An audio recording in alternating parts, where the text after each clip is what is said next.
সাহস কি করে হয় আমাকে প্রেমপত্র দেওয়ার? আমি ইচ্ছা করে দেইনি। তোকে আর কিছু বলতে হবে না।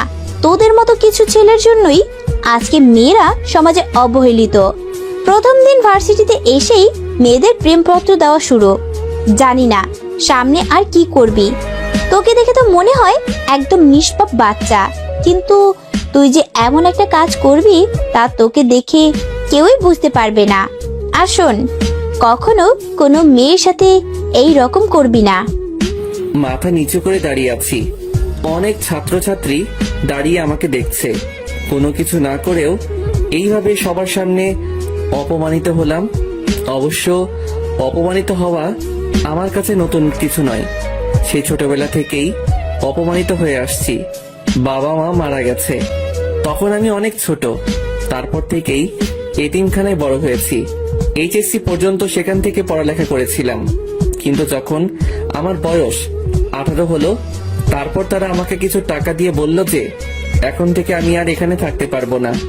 সেখান থেকে চলে আসার পর বুঝেছি জীবন সংগ্রামে বেঁচে থাকাটা কত কঠিন। কলেজে ভালো রেজাল্ট করেছি বিধায় এই কলেজে অনার্সে চান্স পেয়েছি। আমি পারভেজ, আর এই দুনিয়ায় আমি শুধু একা, কেউ নেই আমার। কলেজে গেট দিয়ে ঢুকে সামনে যাইতেছি, তখনই কেউ একজন ডাক দিল। সামনে যাওয়ার পর বলল, কলেজে নতুন নাকি? জি ভাইয়া নতুন। নাম কি? পারভেজ। তোমাকে দেখে তো ভদ্র মনে হয়, কিন্তু তুমি এই বিয়াদবিটা কি করে করলা? আমি কি করেছি ভাইয়া? আমরা তোমার সিনিয়র, আর তুমি আমাদের সালাম না দিয়ে চলে যাচ্ছিলে কেন? দুঃখিত ভাইয়া, আমি খেয়াল করিনি। এখন থেকে দিবে। ঠিক আছে, এবারের মতো মাফ করে দিলাম। এই খামটা নাও। আর ওই যে দেখতেছো যে একটা মেয়ে দাঁড়িয়ে কথা বলছে, ও আমার ফ্রেন্ড। তুমি ক্লাসে যাওয়ার সময় ওই মেয়েটাকে এই খামটা দিবা। এটা খুবই গুরুত্বপূর্ণ একটা কাগজ। আচ্ছা ভাইয়া দিব। তারপর মেয়েটাকে খাম দেওয়ার পর কি হলো তা তো আপনারা জানেনই। ক্লাসে চলে আসলাম। কিছুক্ষণ পর দেখলাম ওই ছেলেগুলো আর ওই মেয়েটাও ক্লাসে আসছে। তার মানে ছেলেগুলো আমার সিনিয়র নয়। স্যার এসে সবার সাথে পরিচয় পর্ব সেরে নিলেন। প্রথম দিন ছিল বলে আজকে তেমন আর ক্লাস হয়নি। কলেজ থেকে বের হব তখনই দেখলাম ওই ছেলেগুলো আড্ডা দিচ্ছে আর বলতে লাগলো, সাকিব, তুই তো ছেলেটাকে ভালোই বোকা বানালি। ছেলেটাকে দিয়ে অনেক মজা পেয়েছি। তাজা বলেছিস, ছেলেটা কিন্তু ভীষণ বোকা। কালকে আবার নতুন কিছু দিতে হবে, ওকে? এই বলে সবাই হাসতে লাগলো। কলেজ থেকে বের হয়ে আসলাম আর ভাবতে থাকলাম এদের থেকে যতই দূরে থাকবো ততই ভালো। যাই হোক, এক রুমের বাসা ভাড়া করেছিলাম আর এতিমখানা থেকে একটা হোটেলে চাকরির ব্যবস্থা করে দিয়েছিল। 3টা থেকে রাত 9টা পর্যন্ত ডিউটি। বাসায় গিয়ে কিছু খেয়ে ঘুমিয়ে পড়লাম। ঘুম থেকে উঠতে একটু দেরি হয়ে গেছিল, তাই হোটেলে ঠিক টাইমে পৌঁছাতে পারি নাই। হোটেলে পৌঁছানোর পর ম্যানেজার বলল, এই জন্যই তোমাদের মতো ভার্সিটি পড়ুয়া ছেলেদের কাজ দিতে নেই। প্রথম দিনেই দেরি। সরি স্যার, আর হবে না। যাও কাজ করো। রাত 9টার সময় কাজ শেষ হলো। বাসায় আসতে আসতে 10টা বেজে গেল। রাতের খাবার হোটেলেই খাই।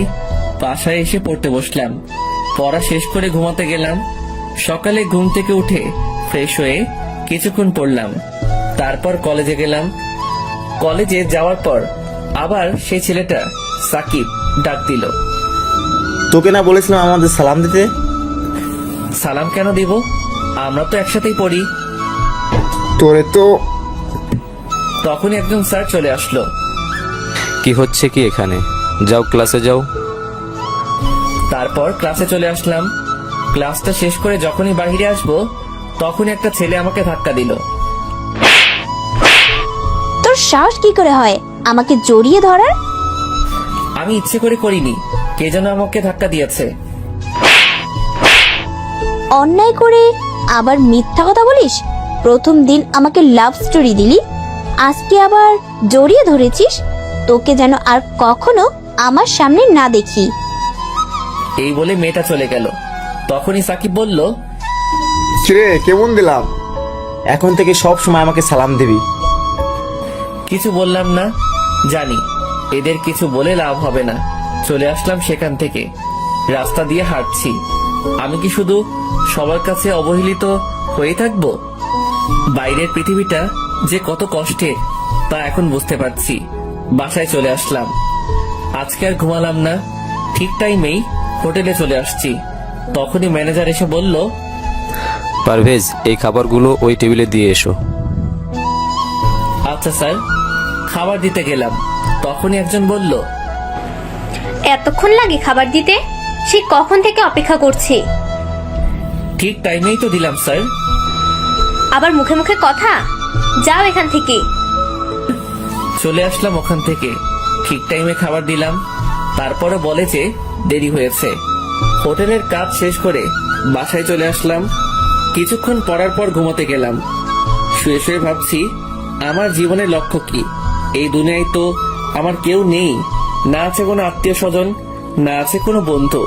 আমার সাথে তো কেউ ভালো ব্যবহার করে না। জানি না এই অবহেলিত জীবনের সমাপ্তি কখন ঘটবে। আমি মরে গেলে আমার লাশ দাফন করার জন্য কেউ থাকবে না। এসব ভাবছি আর দু চোখ বেয়ে পানি পড়ছে। সকালে ঘুম থেকে উঠে কিছুক্ষণ পড়লাম, তারপর কলেজে আসলাম। ক্লাসে বসে আছি, সবাই যার যার মতো আড্ডা দিচ্ছে, আর আমি পিছনের বেঞ্চে বসে আছি। কারণ হলো আমি তাদের মতো নই। হঠাৎ করে সাকিব বলল, কিরে, তুই প্রতিদিন একই শার্ট পরে কলেজ আসিস কেন? কলেজের মানবতার দেওয়াল থেকে কিছু কাপড় নিস, ওগুলো তোর পরনের কাপড় থেকেও ভালো। এটা বলার পরই সবাই হাসতে লাগলো, আর আমি মাথা নিচু করে চোখের পানি ফেলছি। স্যার ক্লাসে আসলো, পড়ানো শুরু করলেন। ক্লাস শেষ করে কলেজ ক্যান্টিনে আসলাম। খুবই ক্ষুধা লাগছিল, তাই কিছু খেতে গেলাম। একটা চেয়ারে বসে সিঙ্গারা খাচ্ছি, তখনই সাকিব আর ওর বন্ধুরা আসলো। তারা সবাই আমার পাশে থাকা চেয়ারে বসলো। ওই মামা, সিঙ্গারা দাও তো। তারা সবাই আমার পাশে বসে সিঙ্গারা খাচ্ছে। সিঙ্গারা খাওয়ার পর আমাকে দেখিয়ে বলল, এই মামা, সিঙ্গারা টাকা ও দেবে। আমাকে কিছু বলার সুযোগ না দিয়েই তারা চলে গেল। তারপর বাধ্য হয়ে আমাকে টাকা দিতে হলো। তারপর সেখান থেকে বাসায় চলে আসলাম। ভাবছি আজকে দুপুরে না খেয়ে থাকতে হবে। আমার মতো ছেলে না খেয়ে থাকলে কারো যায় আসে না। বাসায় বসে এসব ভাবছি, তখনই পাশের বাসার এক বড় ভাই এসে বলল, পারভেজ, তোমার রক্তের গ্রুপ কি? বি পজিটিভ ভাই। তুমি কি রক্ত দিতে পারবে? জি ভাই, পারবো। তারপর বড় ভাইয়ের সাথে হাসপাতালে গেলাম রক্ত দিতে। রক্ত দেওয়ার পর কিছুক্ষণ বেডে শুয়ে বিশ্রাম নিলাম। দুপুরে আর না খেয়ে থাকতে হয়নি, অনেক কিছু খেতে দিয়েছিল আমাকে। সেখান থেকে আর বাসায় গেলাম না, ওখান থেকেই হোটেলে চলে গেলাম। আজকে অনেক দেরি হয়ে গেছে, জানি না আজকে গেলে ম্যানেজার কি বলবে। হোটেলে যাওয়ার পরই ম্যানেজার বলল, তোমার কি কোনো দায়িত্ববোধ নেই? তোমাকে বলেছিলাম না যে দেরি করবে না? Sorry sir. এখানে আর দাঁড়িয়ে না থেকে যাও, কাজ করো। কাজ শেষ করে বাসায় আসলাম। শরীরটা খুবই খারাপ লাগছে, তাই আজকে আর পড়তে বসলাম না, তাড়াতাড়ি ঘুমিয়ে পড়লাম। সকালে ঘুম থেকে উঠে কিছুক্ষণ পড়লাম, তারপর কলেজে গেলাম। কলেজে যাওয়ার পর সাকিব ডাক দিল। ওদের ওখানে গিয়ে দেখলাম ওরা সবাই সিগারেট খাচ্ছে। আমি আবার সিগারেটের ধোঁয়া সহ্য করতে পারি না, তাই বললাম, যা বলবেন একটু তাড়াতাড়ি বলবেন। আমি সিগারেটের ধোঁয়া সহ্য করতে পারি না। আমার কথা শুনে ওরা সবাই হাসতে লাগলো। তারপর সাকিব বলল, তোকে তো আজকে এত সহজে ছাড়ছি না। তুই এখন আসমাকে গিয়ে প্রপোজ করবি, তা না হলে তোকে সিগারেট খাওয়াবো। আসমাকে? এখন আসমাকে চেনো না? যার কাছে তুই থাপ্পড় খাইলি সে হলো আসমা। আমি এটা করতে পারবো না। তাহলে তোকে জোর করে সিগারেট খাওয়াবো, তাও আবার অন্য স্টাইলে। এই গাঁজাগুলো সিগারেটের ভিতর ভর, তারপর ওকে জোর করে খাওয়াবো। দয়া করে আমার সাথে এমনটা করবেন না। তাহলে যা, আসমাকে প্রপোজ কর। বাধ্য হয়ে প্রপোজ করতে গেলাম। আসমার সামনে গিয়ে মাথা নিচু করে আসমাকে প্রপোজ করলাম। ছোট লোকের বাচ্চা, তুই আবার আমাকে প্রপোজ করেছিস? তোকে বলেছিলাম না আর কখনো আমার সামনে আসবি না। তারপর আমাকে প্রিন্সিপালের রুমে নিয়ে গেল। স্যার আমাকে অনেক বিরক্ত করছে। তুমি আসমাকে বিরক্ত কেন করছো? তোমাদের মতো ছেলেদের জন্য কলেজের মান সম্মান নষ্ট হয়। আমি তোমাকে কলেজ থেকে বহিষ্কার করব।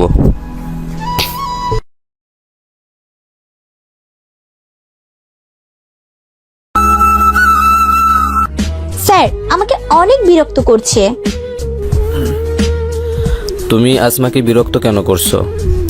তোমাদের মতো ছেলেদের জন্য কলেজের মান সম্মান নষ্ট হয়। আমি তোমাকে কলেজ থেকে বহিষ্কার করব। আমি প্রিন্সিপালের পায়ে ধরে বলতে লাগলাম, স্যার দয়া করে আমাকে বহিষ্কার করবেন না, আমি আর কখনো এমনটা করব না। যদি আর কখনো তোমার নামে অভিযোগ আসে তাহলে তুমি আর কোনো সুযোগ পাবে না। যাও এখন। তারপর সেখান থেকে চলে আসলাম।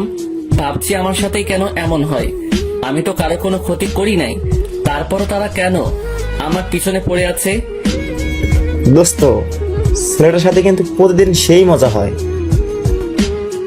যা বলেছিস, কালকে আবার ওকে নতুন ভাবে চাপ দেবো। আসমাকে দিয়ে ওকে প্রতিদিন মার খাওয়াবো। এই বলে সবাই হাসতে লাগলো।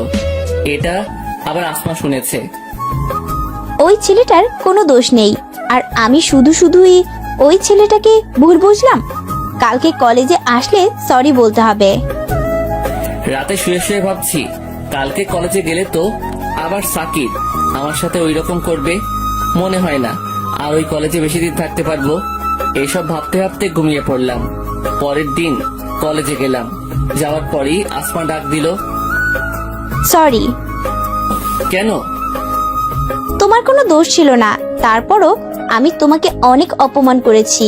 গতকালকে আমি সাকিবের কাছ থেকে সব শুনেছি। আমাকে মাফ করে দাও, আমি সত্যি খুব দুঃখিত। তোমার তো কোনো দোষ নেই, তোমার জায়গায় অন্য কোনো মেয়ে থাকলেও এটাই করতো। আচ্ছা তাহলে আজ থেকে তুমি আমার বন্ধু। তোমার নাম কি? পারভেজ শেখ। তোমার? আসমা আক্তার আনিকা। আজকে থেকে তাহলে আমরা বন্ধু। না। কেন? তার মানে তুমি আমাকে মাফ করতে পারো নাই? দেখো, তুমি বড়লোক বাবার মেয়ে আর আমি রাস্তার ছেলে, তোমার সাথে আমার বন্ধুত্ব করা ঠিক হবে না। আর কখনো এই কথা বলবে না। তুমি যেমনই হও না কেন, তারপরও তুমি আমার বন্ধু। তারপরও আর কোনো কথা বলবি না। এখন থেকে আমাকে তুই করে বলবি। আচ্ছা, চেষ্টা করব। তারপর ক্লাসে চলে গেলাম। প্রথমবার আমি সামনের বেঞ্চে বসলাম, তাও আবার আসমার সাথে। ক্লাস শেষ করে আসমার সাথে ক্যাম্পাসে বসে আছি। তোর মোবাইল নাম্বার দে। আমি ফোন চালাই না। মানে তোর কি কারোর সাথে কথা বলার প্রয়োজন মনে হয় না? না। কেন? আমার কেউ নেই। কেউ নেই মানে? এই দুনিয়ায় আমার আপনজন বলতে কেউ নেই। আমি এতিম। আর কখনো নিজেকে এতিম বলবি না। আজকে থেকে আমি তোর আপনজন। আয় এখন আমার সাথে। কোথায়? আসলেই দেখতে পাবি। তারপর আসমা আমাকে একটা মোবাইলের দোকানে নিয়ে গিয়ে একটা মোবাইল কিনে দিল। আমার সব কথা শুনে করুণা করতেছেন আমাকে। দিব একটা থাপ্পড়। এত বেশি বুঝিস কেন? তোরে এই মোবাইল দিয়েছি আমার সাথে কথা বলার জন্য। এখন চলো। কোথায়? চল। তারপর আমাকে একটা রেস্টুরেন্টে নিয়ে গেল। দুপুরে একটা রেস্টুরেন্টে খেলাম। খাওয়ার পর আসমাকে বললাম, আমি তাহলে এখন যাই। কোথায় যাবি? কাজে যাব। মানে? আমি একটা হোটেলে চাকরি করি, 2টা থেকে রাত 10টা পর্যন্ত। চল আমি তোকে নামিয়ে দিয়ে আসি। তারপর আসমা আমাকে ওর গাড়িতে করে আমাকে হোটেলে নামিয়ে দিল। হোটেলের কাজ শেষ করে বাসায় গেলাম। বাসায় যাওয়ার পর পড়তে বসলাম। তখনই আসমা ফোন দিল। কি করিস? এইমাত্র বাসায় আসলাম, এখন পড়তেছি। ভালো। তা কিছু খেয়েছিস? হ্যাঁ, হোটেল থেকে খেয়ে এসেছি। তুই? এই মাত্রই খেলাম। ভালো। আচ্ছা তাহলে পর, কালকে কলেজে কথা হবে। আচ্ছা। পড়া শেষে ঘুমিয়ে পড়লাম। সকালে ঘুম থেকে উঠে ফ্রেশ হয়ে কিছুক্ষণ পড়লাম, তারপর কলেজে গেলাম। কলেজে যাওয়ার পর সাকিব ডাক দিল। ওই ফকিন্নি, এদিকে আয়। জি ভাইয়া, আসছি। কোথা থেকে যেন আসমা এসে বলল, ও যাবে না, তা তুই বলার কে? আমি ওর বন্ধু। আর আজকে থেকে তোরা ওকে আর কোনো বিরক্ত করবি না। তোরা এতদিন ওর সাথে যা করেছিস তার সবই আমি জানি। আর যদি কখনো ওর সাথে খারাপ কিছু করার চেষ্টা করিস তাহলে প্রিন্সিপালের কাছে বলে তোকে কলেজ ছাড়া করাবো। এই বলে আমাকে নিয়ে অন্য জায়গায় চলে গেল।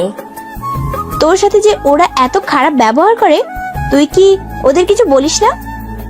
কি বলবো, সবই আমার কপালের দোষ। সবাই আমার সাথে ওই রকম করে। আজ থেকে কেউ যদি তোর সাথে খারাপ ব্যবহার করে তাহলে তুই তার প্রতিবাদ করবি। তারপর রুমে আসলাম। একটা ক্লাস করার পরই আসমা বলল, চল, কোথায়? ক্লাস করবি না? আজকে আর ক্লাস করব না, এখন তুই আর আমি ঘুরতে যাব। তারপর আসমা আমাকে নিয়ে নদীর পাড়ে একটা পার্কে ঘুরতে গেল। একটা বেঞ্চের উপর দুজনে বসে আছি, হালকা বাতাস বইছে, খুবই ভালো লাগতেছে। হঠাৎই আসমা আমাকে বলল, আচ্ছা, তুই কি কখনো কোনো মেয়ের প্রেমে পড়েছিস? কখনো এটা নিয়ে ভাবিনি। কেন? কিভাবে বেঁচে থাকবো তার ঠিক নাই, আবার প্রেমে পড়বো? তুই কি কারো প্রেমে পড়েছিস? অল্প অল্প। বুঝলাম না। বুঝতে হবে না, এখন চল ফুচকা খাবো। তারপর আসমা আমাকে নিয়ে ফুচকা খেতে গেল। ফুচকা খাওয়ার পর আসমা আমাকে হোটেলে নামিয়ে দিল। হোটেলের কাজ শেষে রাতে বাসায় গিয়ে শুয়ে শুয়ে ভাবছি, জীবনে প্রথমবার মনে হলো আমি একা নই। প্রথমবার মনে হলো কোনো আপনজনের ভালোবাসা পেয়েছি। যতক্ষণ আসমার সাথে ছিলাম ততক্ষণ মনেই হয়নি যে এই দুনিয়ায় আমার কেউ নেই। জানি না আসমা আমাকে কি ভাববে, কিন্তু আমি চাই ও এভাবেই সব সময় আমার সাথে থাকুক। এসব ভাবতে ভাবতে ঘুমিয়ে পড়লাম। সকালে আসমার কলে ঘুম ভাঙলো। তারপর ঘুম থেকে উঠে ফ্রেশ হয়ে কিছুক্ষণ পড়লাম, তারপর কলেজে গেলাম। কলেজে যাওয়ার পর আসমা বলল, তোর চোখ লাল কেন? রাতে ঠিকভাবে ঘুম হয়নি। কেন? এমনি। আচ্ছা, যাই হোক, আজকে তোকে হোটেলে যেতে হবে না। কেন? আজকে আমার জন্মদিন, সন্ধ্যায় বাসায় পার্টি আছে, আর তুই সেখানে অবশ্যই আসবি। শুভ জন্মদিন, কিন্তু আমি না গেলে হয় না? আমি একটা এতিম ছেলে, আমার ভালো কোনো জামা কাপড় নেই। আর সব থেকে বড় কথা হলো আমার পরিচয় দেওয়ার মতো পরিচয় নেই। কেউ জিজ্ঞাসা করলে কি বলবো? কি বললি তুই? কেন? আসলে কি হবে? আর তুই আমার বন্ধু, এটাই তোর পরিচয়। আমি সত্যি বলছি, আসলে সেখানে কত বড় বড় লোক থাকবে, আর আমি সামান্য একটা হোটেলে কাজ করা এতিম ছেলে। তুই অনেক কথা শুনবি, সবাই বলবে আমার মতো একটা ছেলে কি করে তোর বন্ধু হলো। সবাই কি বললো তা আমি পরোয়া করি না। তুই যদি আমাকে তোর বন্ধু মনে করিস তাহলে অবশ্যই আসবি। আর এভাবে খালি খালি জন্মদিনের শুভেচ্ছা জানালে হবে না। আমার গিফট কই? ইয়ে মানে গিফট? গিফটের কথা শুনেই আমার মনটা খারাপ হয়ে গেল।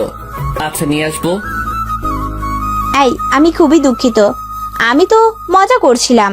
তোর কোনো গিফট আনতে হবে না, তুই আসলেই আমি খুশি। না, তা কি করে হয়? সেখানে সবাই তো গিফট নিয়ে আসবে। সবাই আর তুই এক না, তোর কাছে আমার কোনো গিফট চাই না। আমার কাছে তুই আমার জন্য গিফট। তোর সাথে সময় কাটানোর পর যে ভালো লাগা কাজ করে তা আমার জীবনে আর কখনো হয়েছে কিনা জানি না।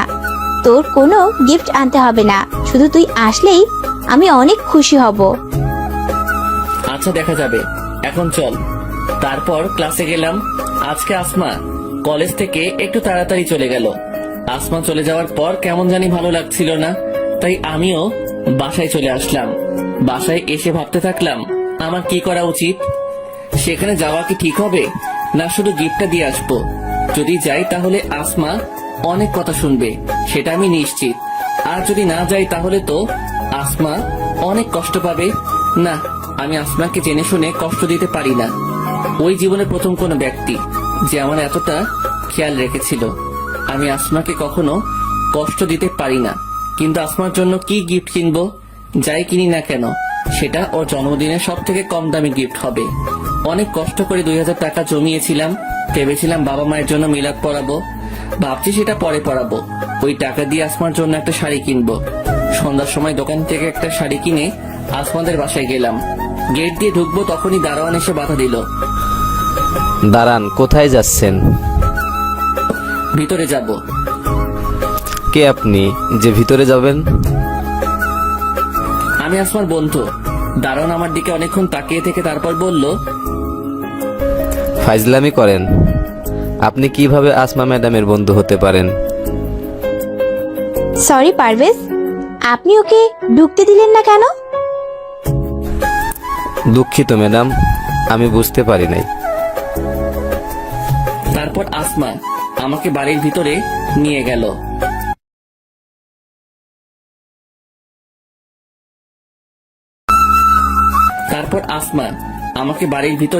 নিয়ে গেল। বাড়ির ভিতরে ঢুকেই তো আমি অবাক চোখে তাকিয়ে আছি। অনেক বড় বাড়ির ভিতরে নিয়ে আসলো আমাকে। আর পুরো বাড়ি অনেক সুন্দর করে সাজানো হয়েছে। এখানে যারা এসেছে তারা সবাই অনেক বড় লোক। আর আমাকে দেখে যে কেউই বুঝে যাবে আমি কি রকম ছেলে। সবাই আমার দিকে তাকাচ্ছে। কেমন জানি লাগছে আমার। এখানে না আসলেই বুঝি ভালো হতো। এসব ভাবতে থাকলাম। তারপর আসমা আমাকে নিয়ে কেক কাটতে গেল। প্রথমে ওর বাবা মা, তারপর আমাকে খাইয়ে দিল। আমি বোকার মতো আসমার দিকে তাকিয়ে আছি।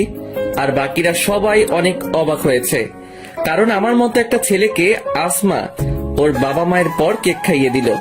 আমি আসমাকে কিছু বলতেও পারছি না। এখান থেকে তাড়াতাড়ি যেতে পারলেই বাঁচি। খাওয়া দাওয়ার পর আসমা বলল, বাবা মায়ের সাথে কথা বলবি চল। ইয়ে মানে আজকে না বললে হয় না? কেন, কি হয়েছে? আমার শরীর খুবই খারাপ লাগছে। আমি এখন বাসায় যাই, পরে একসময় কথা বলবো। আচ্ছা যা, বাসায় গিয়ে ফোন দিস। এই প্যাকেটটা রাখো। কি আছে এতে? খোলার পরই দেখতে পারবি। আচ্ছা, এখনই খুলতেছি। এই না, এখন খুলতে হবে না, পরে খুলিস। পরে খুলবো কেন? কি আছে এতে? সেটা পরে খুললেই দেখতে পারবি। আমি এখন যাই। তারপর সেখান থেকে বাসায় চলে আসলাম। বিছানায় শুয়ে শুয়ে ভাবছি, আসমা ওর বাবা মায়ের পরই আমাকে কেন কেক খাইয়ে দিল। আমি কল্পনাই করতে পারি নাই যে আসমা আমাকে তখন কেক খাইয়ে দিবে। সেখানে উপস্থিত সবাই অনেক অবাক হয়েছে। আসমার বাবা মা কি ভাববে জানি না। এত কিছু হওয়ার পরও কিভাবে তাদের সাথে কথা বলতাম। তাই তো দেখা না করেই চলে এসেছি। আসমাকে যত দেখছি ততই অবাক হচ্ছি। ও কি শুধুই আমাকে ফ্রেন্ড ভাবে, না অন্য কিছু? ওর সাথে যদি আর কিছুদিন এভাবে থাকি তাহলে আমি তোকে ভালোবেসে ফেলবো। এখনই ওই কথা না ভেবে একদিনও থাকতে পারি না। ওই আমার জীবনের প্রথম ব্যক্তি যে আমার এতটা খেয়াল রাখছে। জীবনের প্রথমবার মনে হয়েছে কোনো আপনজনের ভালোবাসা পেয়েছি। জানি না ওকে ছাড়া কোনোদিনও থাকতে পারবো কিনা, কিন্তু ও তো আর সবসময় আমার সাথে থাকবে না। আমার মনে হয় ও আমাকে ভালোবাসে। তাহলে কি ওকে আমার মনের কথা বলে দিব? কিন্তু ও যদি আমাকে ভালো না বাসে তাহলে তো আমাকে ভুল বুঝবে। তার চেয়ে না বলাই থাক, শুধু বন্ধু হয়ে থাকি। সকালে ঘুম থেকে উঠে মোবাইলটা হাতে নিলাম। দেখলাম রাতে আসমা অনেকগুলো কল করেছিল। মোবাইল সাইলেন্ট করা ছিল, তাই শুনতে পাইনি। এখন আর কল দিলাম না। তারপর ফ্রেশ হয়ে খেয়ে কিছুক্ষণ পড়লাম। তারপর কলেজে গেলাম। কলেজে গিয়ে দেখলাম আসমা আমার আগে চলে এসেছে। আমাকে দেখে রাগী কণ্ঠে বলতে লাগলো, রাতে কই ছিলি? কেন, বাসায় ছিলাম। কতগুলো কল করছি, ধরলি না কেন? আসলে তোদের ওখান থেকে আসার পরপরই ঘুমিয়ে গেছিলাম। আর মোবাইল সাইলেন্ট করা ছিল, তাই শুনতে পাইনি। তোকে বলেছিলাম না গিফট না আনতে, তারপরও কেন আনলি? কেন, পছন্দ হয়নি? দিব এক থাপ্পড়। পছন্দ হবে না কেন? কত সুন্দর একটা শাড়ি, কিন্তু তুই এত টাকা কিভাবে জোগাড় করলি? এত টাকা কোথায় পেলি? মাত্র 2000 টাকা। তোর জন্মদিনে সব থেকে কম দামি গিফট। টাকা আমার কাছে ছিল। তোকে দেখেই বোঝা যাচ্ছে যে তুই মিথ্যা কথা বলছিস। সত্য কথা বল। আসলে একটু একটু করে ওই টাকাগুলো জমিয়েছিলাম। ভেবেছিলাম বাবা মায়ের নামে মিলাদ পড়াবো। এখন ভাবছি মিলাদ পরে পড়াবো। তার মানে ওই টাকা দিয়েই তুই আমার জন্য শাড়ি কিনেছিস? আসমার দু চোখ বেয়ে পানি পড়ছে, আর সাথে সাথেই আমাকে জড়িয়ে ধরে কাঁদতে কাঁদতে বলল, কেন তুই ওই টাকা দিয়ে শাড়ি কিনতে গেলি?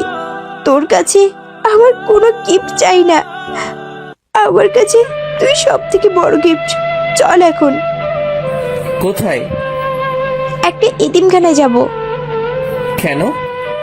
তোর বাবা মায়ের জন্য মিলাদ পড়াতে। দুঃখিত, এটা আমি করতে পারবো না। কেন?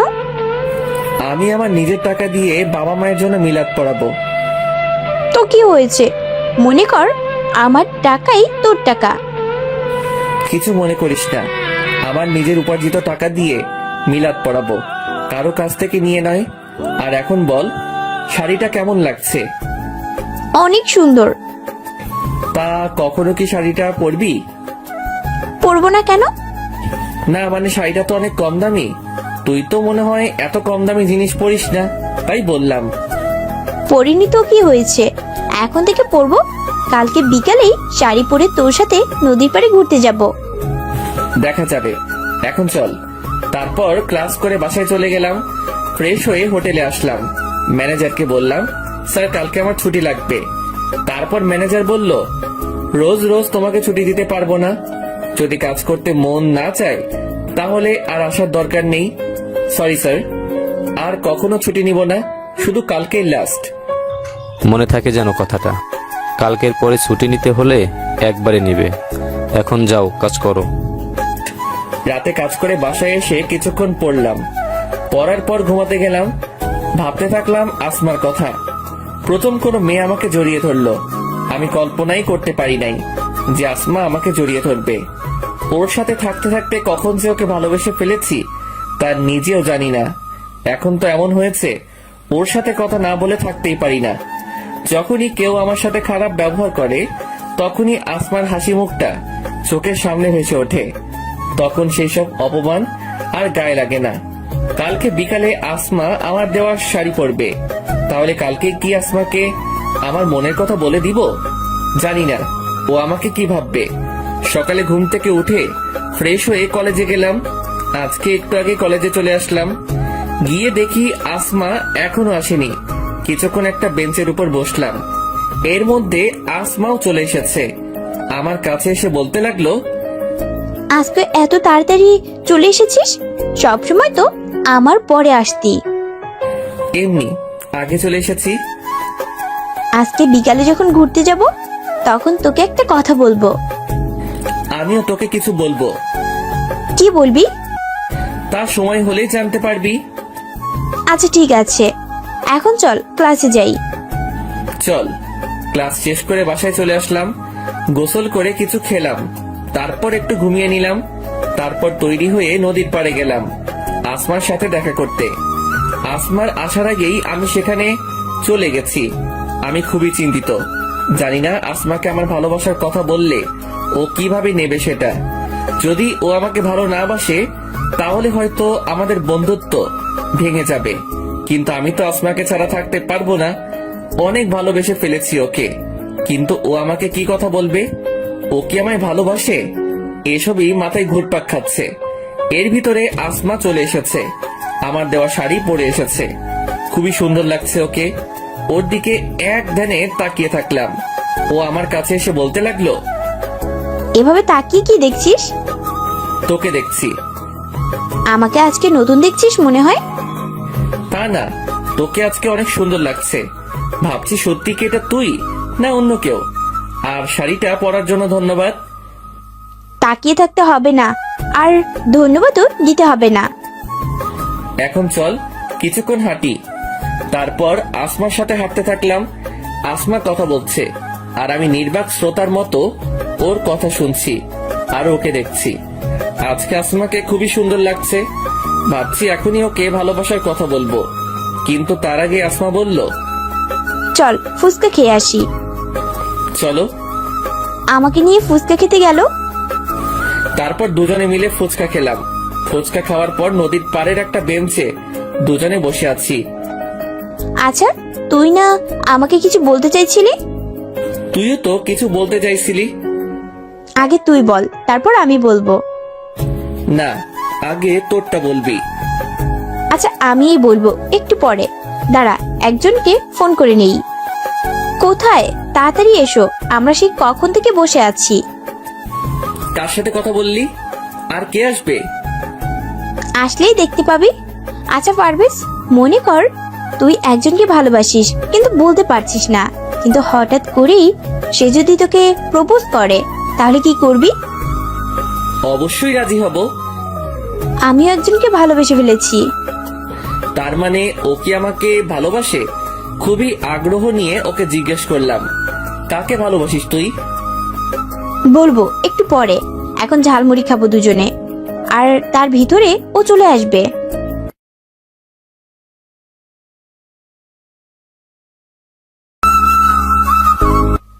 বলবো একটু পরে, এখন ঝালমুড়ি খাবো দুজনে, আর তার ভিতরে ও চলে আসবে। কে আসবে?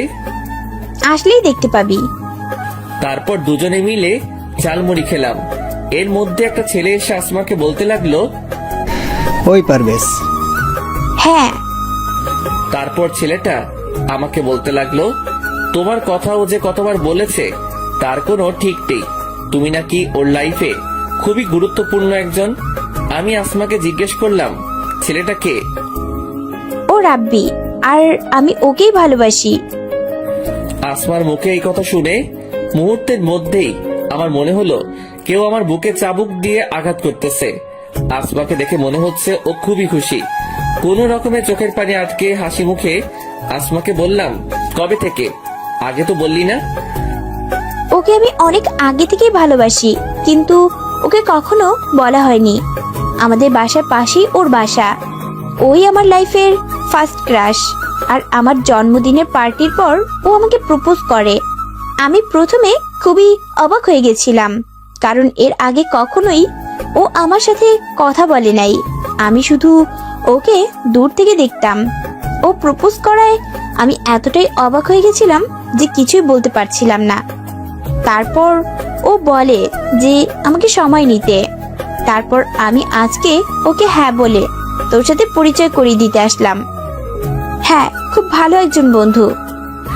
আমার আসলে একটা কাজ আছে, তাই আমাকে এখন যেতে হবে। তোরা আড্ডা দে। তুই না আজকে হোটেল থেকে ছুটি নিলি? হ্যাঁ, কিন্তু আমাকে এখন এক জায়গায় যেতে হবে। আমি তোকে এখনই বলতাম, কিন্তু তার আগেই রাব্বি ভাইয়া চলে এসেছে। আচ্ছা তোমার যখন কাজ আছে তাহলে তোমাকে আর আটকে রাখা ঠিক হবে না। আচ্ছা যা, তাহলে কালকে কলেজে কথা হবে। ওখান থেকে তাড়াতাড়ি চলে আসলাম। ওখানে আর এক মুহূর্ত থাকাও আমার পক্ষে সম্ভব হচ্ছিল না। অনেক কষ্টে চোখের পানি আটকে রেখেছি। বাসায় গিয়ে শুয়ে পড়লাম। কিছুই ভালো লাগছিল না। কি করে পারতাম আসমাকে অন্য কারোর সাথে দেখতে? আমি ভেবেছিলাম ও হয়তো আমাকে ভালোবাসে, কিন্তু ও শুধুই আমাকে ওর একজন ভালো বন্ধু ভাবে। জানি না এরপর কিভাবে আসমার সাথে স্বাভাবিকভাবে কথা বলবো। আসমার সাথে পরিচয় হবার পর কিছুদিনের জন্য ভুলেই গেছিলাম যে আমার আসল পরিচয় কি। যখন সবাই অপমান করত তখন অনেক খারাপ লাগতো, আর এখন তার থেকেও অনেক বেশি কষ্ট হচ্ছে। এভাবে অনেকক্ষণ বিছানায় শুয়ে আছি, কিন্তু ঘুম আসছে না।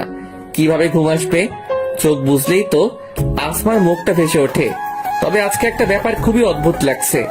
প্রতিদিন তো আসমা এই সময় ফোন দেয়, কিন্তু আজকে তো দিল না। তাই আমি ফোন দিলাম, কিন্তু আসমার ফোন ওয়েটিং। অনেকবার ফোন দিলাম, কিন্তু ওয়েটিং। হয়তো রাব্বির সাথে কথা বলছে, তাই হয়তো আমার কথা মনে নেই। এখন হয়তো আসমার কাছে আমার থেকে রাব্বি গুরুত্বপূর্ণ। থাকবেই না কেন? আমি তো ওর শুধু বন্ধু, আর রাব্বি তো ওর ভালোবাসা। এসব কথা ভাবছি আর চোখ দিয়ে পানি পড়ছে। কিছুক্ষণ পর মোবাইলের স্ক্রিনে আসমা নামটা ভেসে উঠল। চোখের পানি মুছে কল রিসিভ করলাম। কি করিস? শুয়ে আছি। তুই কি করিস? রাব্বির সাথে কথা বললাম এতক্ষণ, তুই তো তাড়াতাড়ি চলে আসলি। জানিস তারপর আমরা কত আড্ডা দিয়েছি। আমার কাজ ছিল তাই তো আগে চলে এসেছি। জানিস রাব্বি আমার প্রতি কত কেয়ারিং।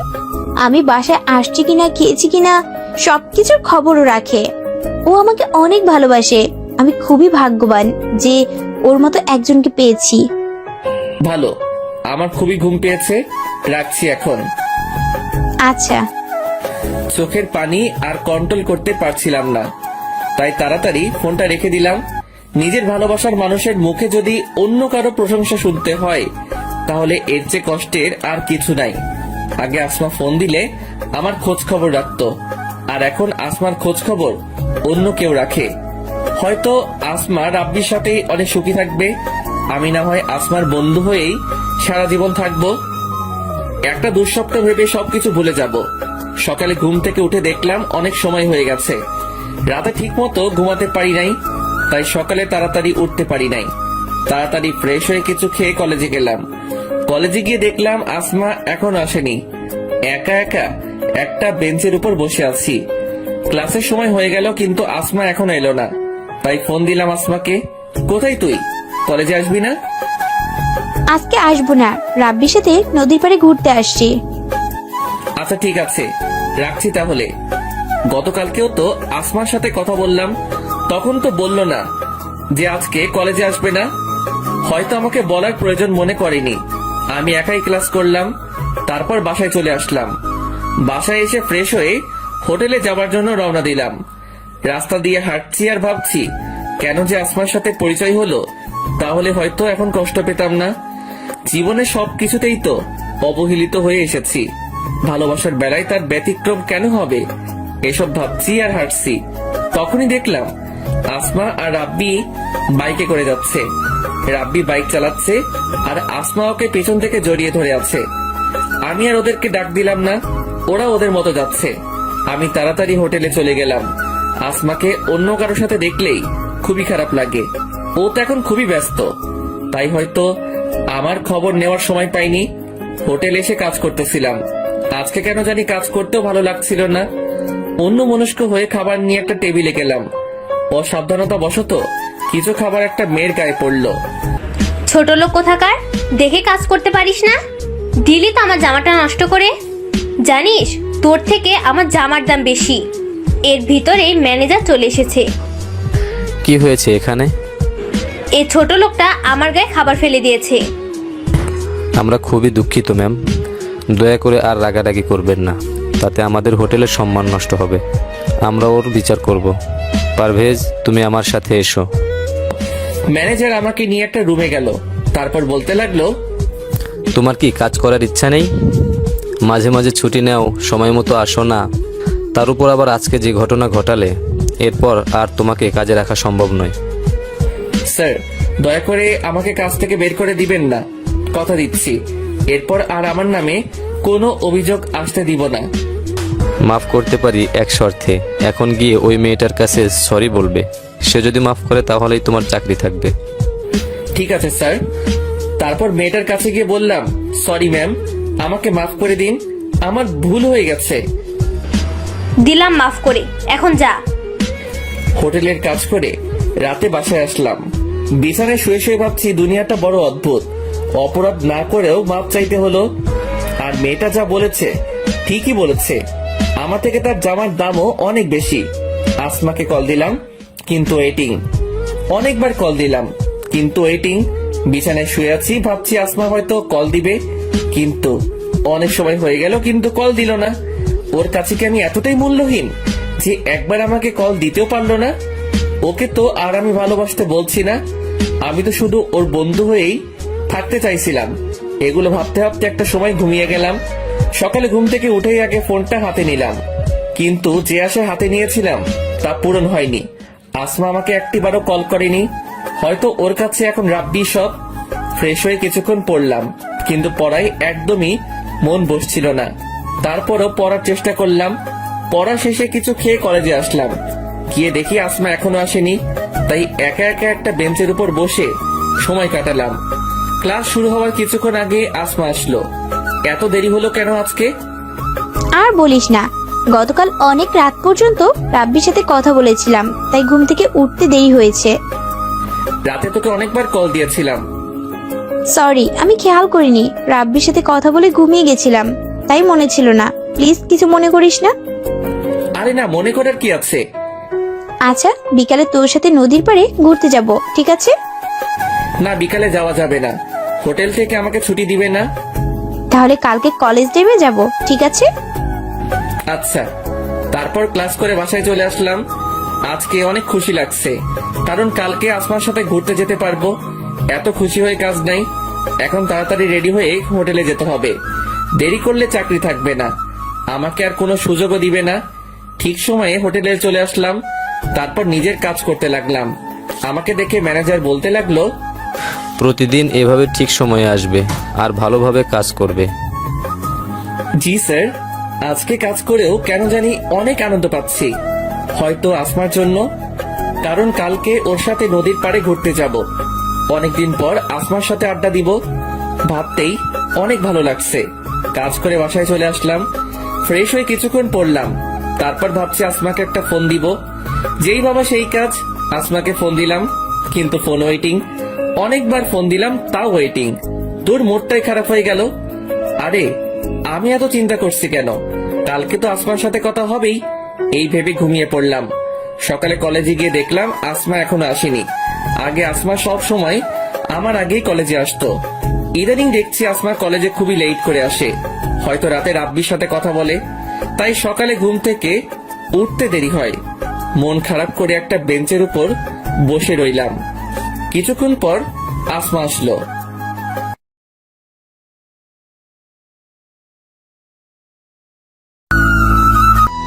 কিরে, এভাবে বেঞ্চের উপর বসে কি ভাবছিস? কিছু না, তোর জন্য অপেক্ষা করছি। সরি, আমার আসতে একটু দেরি হয়ে গেল। কোনো সমস্যা না। এখন চল নদীর পাড়ে যাই। চল। তারপর আমি আর আসমা নদীর পাড়ে ঘুরতে গেলাম। বেঞ্চের উপর বসে দুজনে কথা বলছি। হঠাৎ আসমা কার যেন ফোন দিয়ে আসতে বলল। কারে আসতে বললি? রাব্বিকে। মুহূর্তের মধ্যেই মনটা খারাপ হয়ে গেল। তার মানে আসমা আমার জন্য আসেনি, রাব্বির সাথে ঘুরতে এসেছে, আর আমাকে সাথে করে নিয়ে এসেছে। কিছুক্ষণ পর রাব্বি আসলো। রাব্বি আর আসমা কথা বলছে, আর আমি বোকার মতো বসে আছি। আমার খুবই খারাপ লাগতেছে। আসমা আমার সাথে কি করে করতে পারলো এমনটা? আমি তোকে ঘুরতে যাওয়ার কথা বলিনি, ও নিজেই তো আমাকে বলেছে। ওরা দুজনে কথা বলছে, মনে হচ্ছে আমি অপরিচিত কোনো মানুষ। সেখান থেকে চলে আসতে ইচ্ছা করছে। হঠাৎ করে আসমা বলল, আমার প্রচুর পানি পিপাসা লাগছে। পারবেশ, তুমি গিয়ে এক বোতল পানি কিনে নিয়ে আসো প্লিজ। আচ্ছা, তোমরা কথা বলো, আমি নিয়ে আসছি। মনে হচ্ছে ওদের সেবা করার জন্যই আমাকে নিয়ে আসছে। আমাকে এখানে এনে এইভাবে অপমান না করলেও পারতো আসমা। পানি নিয়ে বেঞ্চের এই জায়গায় আসলাম। এসে দেখি ওরা নাই। তারপর ওদের খুঁজতে লাগলাম। হঠাৎ দেখলাম ওরা অন্য এক জায়গায় বসে কথা বলছে। আমি পিছন দিকে ছিলাম, আর সেখানে অনেক গাছও ছিল, যার কারণে ওরা আমাকে দেখতে পাইনি। আমি ওদের কাছাকাছি আসতেই শুনতে পেলাম, আসমা তোমাকে কিছু বলতে চায়, জানি না তুমি কিভাবে নেবে। আমি কিছুই মনে করব না, তুমি বলো। পারভেজকে আমার মোটেই সুবিধার মনে হচ্ছে না। মানে কি বলছো তুমি? দেখো আসমা, একটা ছেলে আর একটা মেয়ে কখনো শুধু বন্ধু হয়ে থাকতে পারে না। শুধু আমিই না, সবাই বলবে এটা। তুমি পারভেজকে শুধু বন্ধু ভাবলেও আমার মনে হয় সে তোমাকে অন্য কিছু ভাবে। তুমি যখন ওই দিন পারভেজকে বলেছিলে যে তুমি আমাকে ভালোবাসো, তখন পারভেজকে দেখে মনে হয়েছিল ও একদমই খুশি হয়নি, আর তাই হয়তো ও কাজের বাহানা দিয়ে চলে গেছিল। দেখো, আমি পারভেজকে শুধুই আমার একজন ভালো বন্ধু মনে করি। আমি জানি সেটা, কিন্তু এখানে কথা হচ্ছে যে পারভেজ তোমাকে কি ভাবে। আর কোনো ফ্রেন্ডই চাইবে না তার প্রেমিকার কোনো ছেলে ফ্রেন্ড থাকুক। তুমি শুধু শুধুই পারভেজকে সন্দেহ করছো, আর ও তো আমাকে বলেনি যে ও আমাকে ভালোবাসে। তুমি শুধুই অযথা টেনশন করছো। দেখো আসমা, ও তোমার ভালো বন্ধু, তাই হয়তো এখন তুমি এই কথা বলছো। কালকে যখন ও আমার নামে তোমাকে বলবে যে আমি অন্য মেয়েকে নিয়ে ঘুরি, তখন তুমি সত্যিটা না জেনেই আমাকে সন্দেহ করবে। আর বেশিরভাগ সম্পর্কই এই জন্যই নষ্ট হয়। আর একজন মানুষের কাছে দুইজন সমান গুরুত্বপূর্ণ হতে পারে না। আর আমি চাই না যে তুমি পারভেজের সাথে কথা বলো। আর তোমার কাছে কে বেশি গুরুত্বপূর্ণ, আমি নাকি পারভেজ? এটা কেমন প্রশ্ন রাব্বি? তোমরা দুজনে আমার লাইফে সমান গুরুত্বপূর্ণ। তোমাকে আমি ভালোবাসি আর পারভেজ আমার বন্ধু। আর কোনো কারণ ছাড়া কিভাবে আমি পারভেজের সাথে সম্পর্ক নষ্ট করতে পারি? আচ্ছা, তোমার পারভেজের সাথে সম্পর্ক নষ্ট করতে হবে না। যদি কোনোদিন পারভেজ তোমাকে প্রপোজ করে তখন? আশা করি এমন দিন কখনো আসবে না। যদি এমনটা হয় তাহলে ওর সাথে আর কোনো সম্পর্ক থাকবে না। আচ্ছা, এখন এসব কথা বাদ দেই। আচ্ছা, তোমরা কথা বলো, আমি যাই। কেন? তুইও আমাদের সাথে থাক না, তোরা আড্ডা দে। যেতে হবে। আচ্ছা, যাও। তারপর আমি ওদের ওখান থেকে চলে আসলাম। আমি চাই না আমার জন্য ওদের সম্পর্কটা নষ্ট হোক, তাই ওদের আর বিরক্ত করলাম না। বাসায় এসে গোসল করলাম, তারপর কিছুক্ষণ শুয়ে থেকে হোটেলে গেলাম। আজকেও ঠিক সময় চলে আসলাম, তাই ম্যানেজারের আর বকা খেতে হলো না। কাজগুলো ঠিকভাবে করতে লাগলাম। রাতে বাসায় এসে শুয়ে শুয়ে ভাবছি, এখন থেকে আসমাকে ভুলে থাকার চেষ্টা করতে হবে। জানি ওকে ভুলে থাকা আমার পক্ষে খুবই কঠিন, কিন্তু এছাড়া আর কোনো পথ নেই। আমার ভালোবাসা কোনোদিনও সফল হবে না, বরং এভাবে চলতে থাকলে কোনোদিন জানি আসমাকে প্রপোজ করে বসি। তখন হয়তো ও আমাকে অনেক খারাপ ভাববে আর বন্ধুত্বটাও নষ্ট করে দিবে। তাই এখন থেকে কলেজে যতটা সম্ভব ওর সাথে কম কথা বলতে হবে, তাহলে হয়তো ওর মায়ায় পড়বো না। রাতে আর আসমাকে ফোন দিলাম না। সকালে ঘুম থেকে উঠে ফ্রেশ হয়ে কলেজে গেলাম। ক্লাস শুরু হওয়া মাত্র কিছুক্ষণ আগে গেলাম, গিয়ে দেখি আমার আগেই আসমা চলে এসেছে। ক্লাসের সময় হয়ে গেছে, তাই আর আসমার সাথে তেমন কথা হয় নাই। তারপর ক্লাস করে ওর সাথে কিছুক্ষণ আড্ডা দিয়ে বাসায় চলে আসলাম। আগের তুলনায় অনেক কম কথা বললাম। বাসায় এসে ফ্রেশ হয়ে কিছুক্ষণ রেস্ট নিলাম, তারপর হোটেলে গেলাম। কাজ করতে করতে হঠাৎ একটা টেবিলের দিকে তাকিয়ে অবাক হয়ে গেলাম, কারণ সেখানে রাপ্পি ছিল আর ওর পাশে একটা মেয়ে বসা ছিল। তারপর একটু আড়ালে গিয়ে ওদের কথা শুনতে লাগলাম। বাবু, তুমি এখন আর আমার সাথে আগের মতো কথা বলো না কেন? আসলে বাবু, ইদানিং একটু ব্যস্ত ছিলাম তো, তাই এখন থেকে তোমাকে অনেক সময় দেব। রাগ করো না বাবু, আমি তোমাকে অনেক ভালোবাসি। আমি জানি আমার বাবুটা আমাকে অনেক ভালোবাসে। ওদের কথা শুনে তো আমি অবাক হয়ে গেছি। তার মানে রাব্বি আসমাকে ধোকা দিচ্ছে আর ও একটা প্লে বয়। না জানি আরো কত মেয়ের সাথে সম্পর্ক আছে ওর। কাজ শেষ করে বাসায় এসে শুয়ে শুয়ে ভাবছি, আসমাকে যদি রাব্বির কথা বলি তাহলে হয়তো ও বিশ্বাস করবে না, কারণ ওই দিন রাব্বি ওকে পার্কে যেভাবে বলেছে তার জন্য হয়তো আমাকে ভুলও বুঝতে পারে। কিন্তু এটা যদি না বলি তাহলে হয়তো পরবর্তীতে ওর অনেক ক্ষতিও হতে পারে। আর যা বুঝলাম, রাব্বি মোটেও ভালো না। না ও আমাকে ভুল বুঝলেও আমাকে এই কথাটা ওকে বলতেই হবে, নয়তো ওর অনেক ক্ষতি হবে। আর আমি চাই না আসমার কোনো ক্ষতি হোক। পরের দিন কলেজে গিয়ে আসমার আসার অপেক্ষা করতে লাগলাম। কিছুক্ষণ পর আসমা আসলো। আসমা, আমি তোকে কিছু বলতে চাই, জানি না তুই কি মনে করবি। আমি কিছুই মনে করব না, তুই বল। তারপর আমি ওদের সব কথা শুনলাম। পারভেজ, তোর সাহস কি করে হয় রাব্বির সম্পর্কে এসব কথা বলার? তোকে আমি আমার একজন ভালো বন্ধু মনে করতাম, কিন্তু তোর চিন্তা ভাবনা যে এতটা খারাপ তা আগে জানা ছিল না।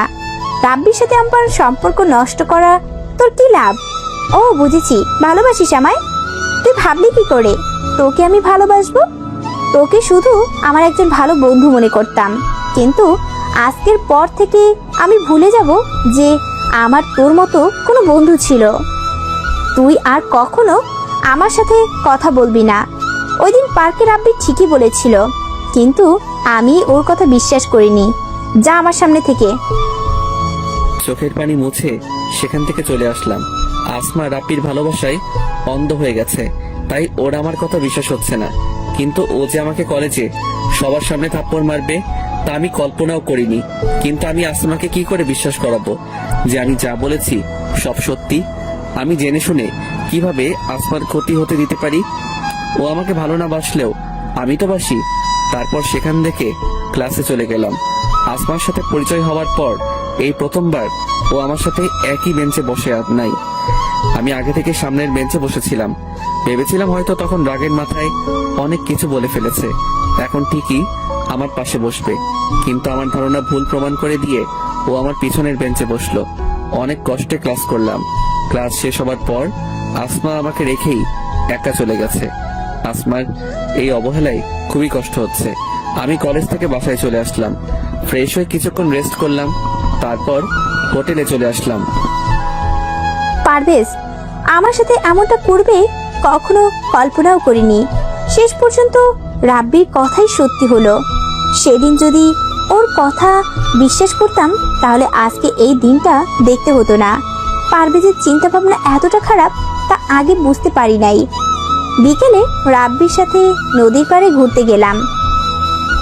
কি ব্যাপার আসমা, তোমার মন কি খারাপ?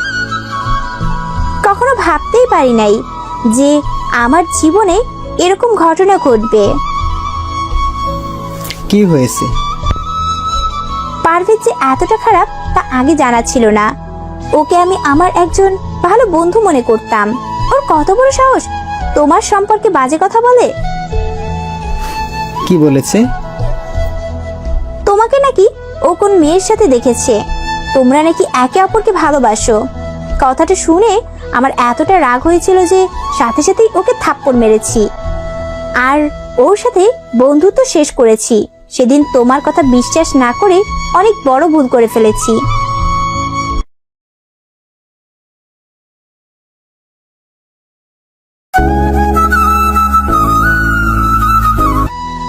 তোমাকে নাকি ও কোন মেয়ের সাথে দেখেছে, তোমরা নাকি একে অপরকে ভালোবাসো। কথাটা শুনে আমার এতটা রাগ হয়েছিল যে সাথে সাথেই ওকে থাপ্পড় মেরেছি আর ওর সাথে বন্ধুত্ব শেষ করেছি। সেদিন তোমার কথা বিশ্বাস না করে অনেক বড় ভুল করে ফেলেছি। যা হবার হয়েছে, এটা নিয়ে আর চিন্তা করো না। তুমি যা করেছো ভালোই করেছো। সেই দিন তো আমার কথা বিশ্বাস করলে না, আর এখন নিজেই তো দেখলে। আমার আগেই সন্দেহ হয়েছিল, ওকে দেখে আমার মোটেই ভালো ছেলে মনে হয়নি। ও তোমার টাকা দেখে তোমার সাথে বন্ধুত্ব করেছে, তারপর তোমাকে ভালোবাসার ফাঁদে ফেলে সব সম্পত্তি ওর নামে করতে চেয়েছিল। ঠিকই বলেছো, কিন্তু ওর আর সেই সুযোগ কখনোই পাবে না। আচ্ছা, এখন এসব কথা বাদ দাও, চলো আমরা সামনের দিকটায় যাই। ওরা ওদের মতো ঘুরতে থাকে, আমি হোটেলে এসে কাজ করতে লাগলাম। কাজ শেষ করে রাতে বাসায় আসলাম, বিছানায় শুয়ে শুয়ে ভাবছি আবার আমি একা হয়ে গেলাম। আসমাকে কি করে বোঝাবো যে রাব্বি ভালো ছেলে নয়? আমার নাম্বারও ব্ল্যাক লিস্টে রেখেছে। ও রাব্বির ভালোবাসায় অন্ধ হয়ে গেছে। একদিন আগেও কলেজে সবাই জানতো আমরা দুজন খুব ভালো বন্ধু, আর আজকে সে আসমাই আমাকে সবার সামনে থাপ্পড় মারলো। এতটা অন্ধভাবে কাউকে ভালোবাসা উচিত নয়। ও একবার পরীক্ষা করে দেখতে পারতো যে আমি সত্যি বলছি না মিথ্যা। কালকে কলেজে যাওয়ার পর আসমাকে আবার বোঝাতে হবে। ও আমাকে যতই অপমান করুক না কেন, ওর সামনে আমাকে সত্যিটা তুলে ধরতেই হবে। সকালে ঘুম থেকে উঠে ফ্রেশ হয়ে কিছুক্ষণ পড়লাম, তারপর কলেজে গেলাম। কলেজে গিয়ে দেখলাম আসমা ওর বান্ধবীদের সাথে কথা বলছে। আসমা, তোর সাথে আমার কথা আছে। তোকে বলেছি না তুই কখনো আমার সামনে আসবি না আর কখনো আমার সাথে কথা বলবি না, তারপরও বেহায়ের মতো কেন আবার আমার কাছে এসেছিস? দেখ আসমা, তুই আমাকে যা বলার বল, দয়া করে আমার কথাটা একবার বিশ্বাস কর। তুই ওর ভালোবাসায় অন্ধ হয়ে গেছিস, তাই এখন তোর আমার কথা বিশ্বাস হচ্ছে না। তুই একবার চিন্তা করে দেখ, আমি সত্যি বলছি না মিথ্যা। অনেক হয়েছে, আর একবারও রাব্বির সম্পর্কে বাজে কথা বলবি না। তোর কপাল ভালো যে আমি তোর মতো একটা ছেলের সাথে বন্ধুত্ব করেছিলাম, কিন্তু তুই আমার সেই বন্ধুত্বের সুযোগ নিলি। তোর কি মনে হয় রাব্বির সম্পর্কে এসব বললেই আমি রাব্বিকে ভুল বুঝবো, তারপর তোকে ভালোবাসবো? তোর কি মনে হয় আমি কিছু বুঝি না? তুই আমাকে ভালোবাসার ফাঁদে ফেলে আমার কাছ থেকে টাকা হাতিয়ে নিতে চাস? তোর সাথে বন্ধুত্ব করাই ছিল আমার জীবনের সব থেকে বড় ভুল, আর এখন তা বুঝতে পারছি। তুই আর কখনো আমার সামনে আসবি না। এই বলে আসমা চলে যেতে লাগলো। তখনই আমি আসমার হাত ধরে ওকে কিছু বলতে যাব, তার আগেই ছোট লোকের বাচ্চা, তোর সাহস কি করে হয় আমার হাত ধরার? তুই কোন সাহসে আমার হাত ধরলি? আরে তোর তো জন্মেরই ঠিক নেই। তুই ভাবলি কি করে আমি তোকে ভালোবাসবো? তোকে করুণা করে তোর সাথে বন্ধুত্ব করেছিলাম, কিন্তু তুই তার যোগ্য নস। তোর মতো এতিম ছেলেকে কেউ কোনোদিন ভালোবাসবে না। চোখের পানি মুছে বলতে লাগলাম, এটা ঠিক যে আমি তোকে ভালোবাসি, কিন্তু এটা ঠিক নয় যে আমি তোর টাকার লোভে তোকে ভালোবাসি। তুই ঠিকই বলেছিস, আমার হয়তো জন্মেরই ঠিক নাই, তাই তো আমি জানি না যে কে আমার বাবা। তোর সাথে পরিচয় হবার আগ পর্যন্ত আমার জীবনে কখনো সুখ আসেনি। তুই ঠিকই বলেছিস যে আমি একটা এতিম ছেলে। তোর সাথে পরিচয় হবার পর আমি ভুলেই গেছিলাম যে আমি একটা এতিম ছেলে। আজকে তুই মনে করিয়ে দিয়ে ভালোই করেছিস। আজকের পর থেকে এই এতিম ছেলেটা তোকে আর বিরক্ত করবে না। তবে একটা কথা মনে রাখ, একদিন ঠিকই তুই আমার কথা বুঝবি। হয়তো তখন আমি থাকবো না। তারপর সেখান থেকে চলে এসে একটা বেঞ্চের উপর বসে আছি আর চোখের পানি ফেলতেছি। হঠাৎ করে সাকিব আমার কাছে এসেই, তোর সাহস কি করে হয় আসমার হাত ধরার? এতদিন আসমার জন্য তোকে কিছু বলতে পারিনি। ভেবেই পাচ্ছি না যে তোর মতো ছেলের সাথে আসমা কি করে বন্ধুত্ব করলো। যাক, অবশেষে আসমা ওর ভুল বুঝতে পেরেছে। আজকে তোর এমন মার মারবো যে আর কোনোদিন আসমার পিছে পড়বি না। সাকিব তারপর আমাকে অনেক মারলো, কোনো কিছুই বলতে পারি নাই। মুখ বুঝে সব সহ্য করেছি। আমি তো আসমার কোনো ক্ষতি করিনি, শুধু ওর সাহায্য করতে চাইছিলাম, কিন্তু তার প্রতিদান ও এইভাবে দিবে তা আমি কোনো দিনও ভাবতে পারি নাই। কোনো মতে বাসায় চলে আসলাম। বাসায় এসে শুয়ে পড়লাম। হাতে কোনো টাকাও নেই যে ডাক্তার দেখাবো। মায়ের কারণে জ্বর চলে আসলো, চোখ দুটো বন্ধ হয়ে আসছে। আর কিছু মনে নেই। চোখ খুলে দেখি আমি একটা বিছানায় শুয়ে আছি। তারপর পাশে তাকিয়ে দেখলাম যে পাশের বাসার বড় ভাই আছে। আমি চোখ খুলছি দেখে বলতে লাগলো, তোর জ্ঞান ফিরেছে, আমি ডাক্তারকে নিয়ে আসি। তারপর বড় ভাইকে আমার সাথে ঘটে যাওয়া সব কিছু বললাম। আমি তোর বাসার পাশ দিয়ে যাওয়ার সময় দেখি তোর রুমের দরজা খোলা। এই সময়ে সাধারণত তোর রুমের দরজা খোলা থাকে না, তাই ভাবলাম হয়তো কোনো চোর হবে। তাই তোর রুমের কাছে গেলাম আর দেখলাম তুই বিছানার উপর শুয়ে আছিস। তোকে দেখে মনে হলো তুই অ্যাক্সিডেন্ট করেছিস। তারপর কাছে গিয়ে তোকে অনেক ডাকলাম, কিন্তু কোনো সাড়া শব্দ পেলাম না। তখন তোর গায়ে হাত দিলাম, তোর শরীর গরম ছিল অনেক। তারপর তোকে হাসপাতালে নিয়ে আসলাম, আর আজকে 2 দিন পর তোর জ্ঞান ফিরল।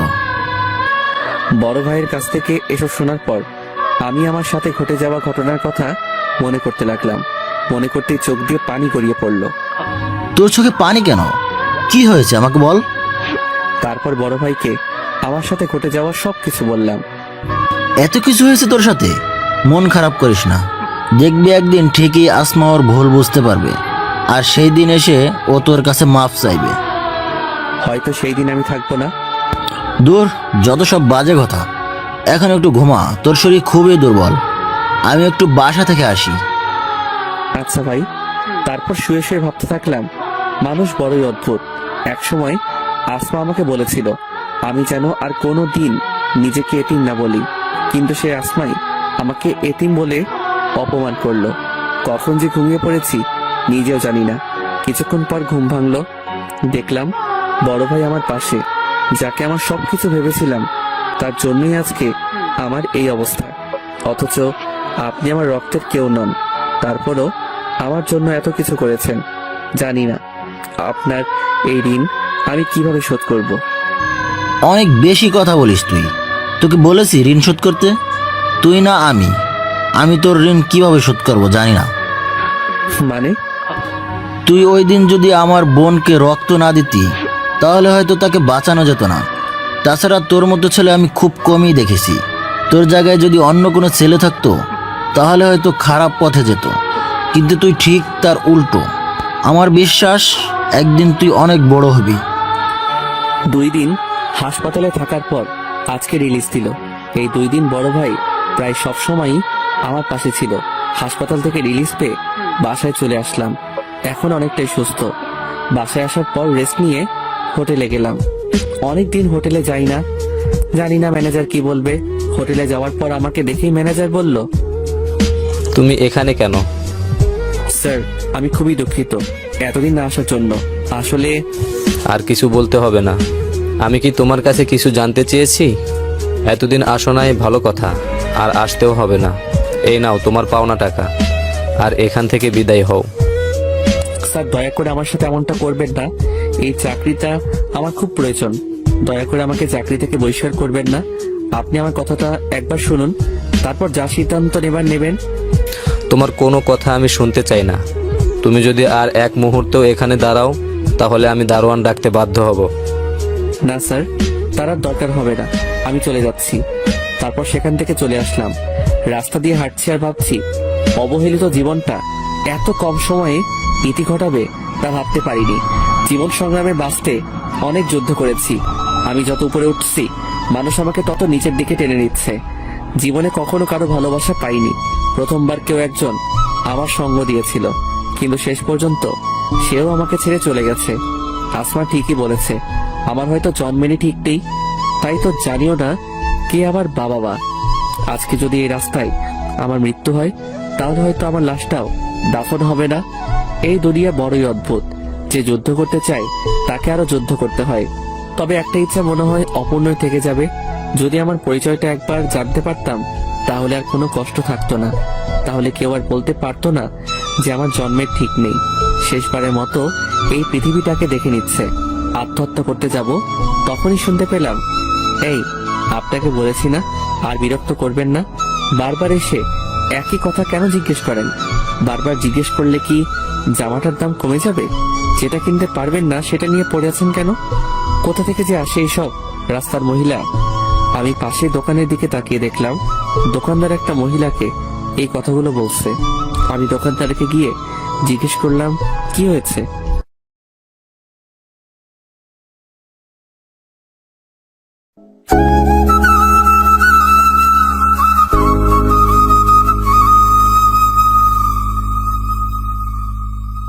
দেখেন ভাই, এই জামাটার দাম 800 টাকা, আর মহিলা বারবার এসে বলতেছে তাকে 400 টাকায় দিতে হবে।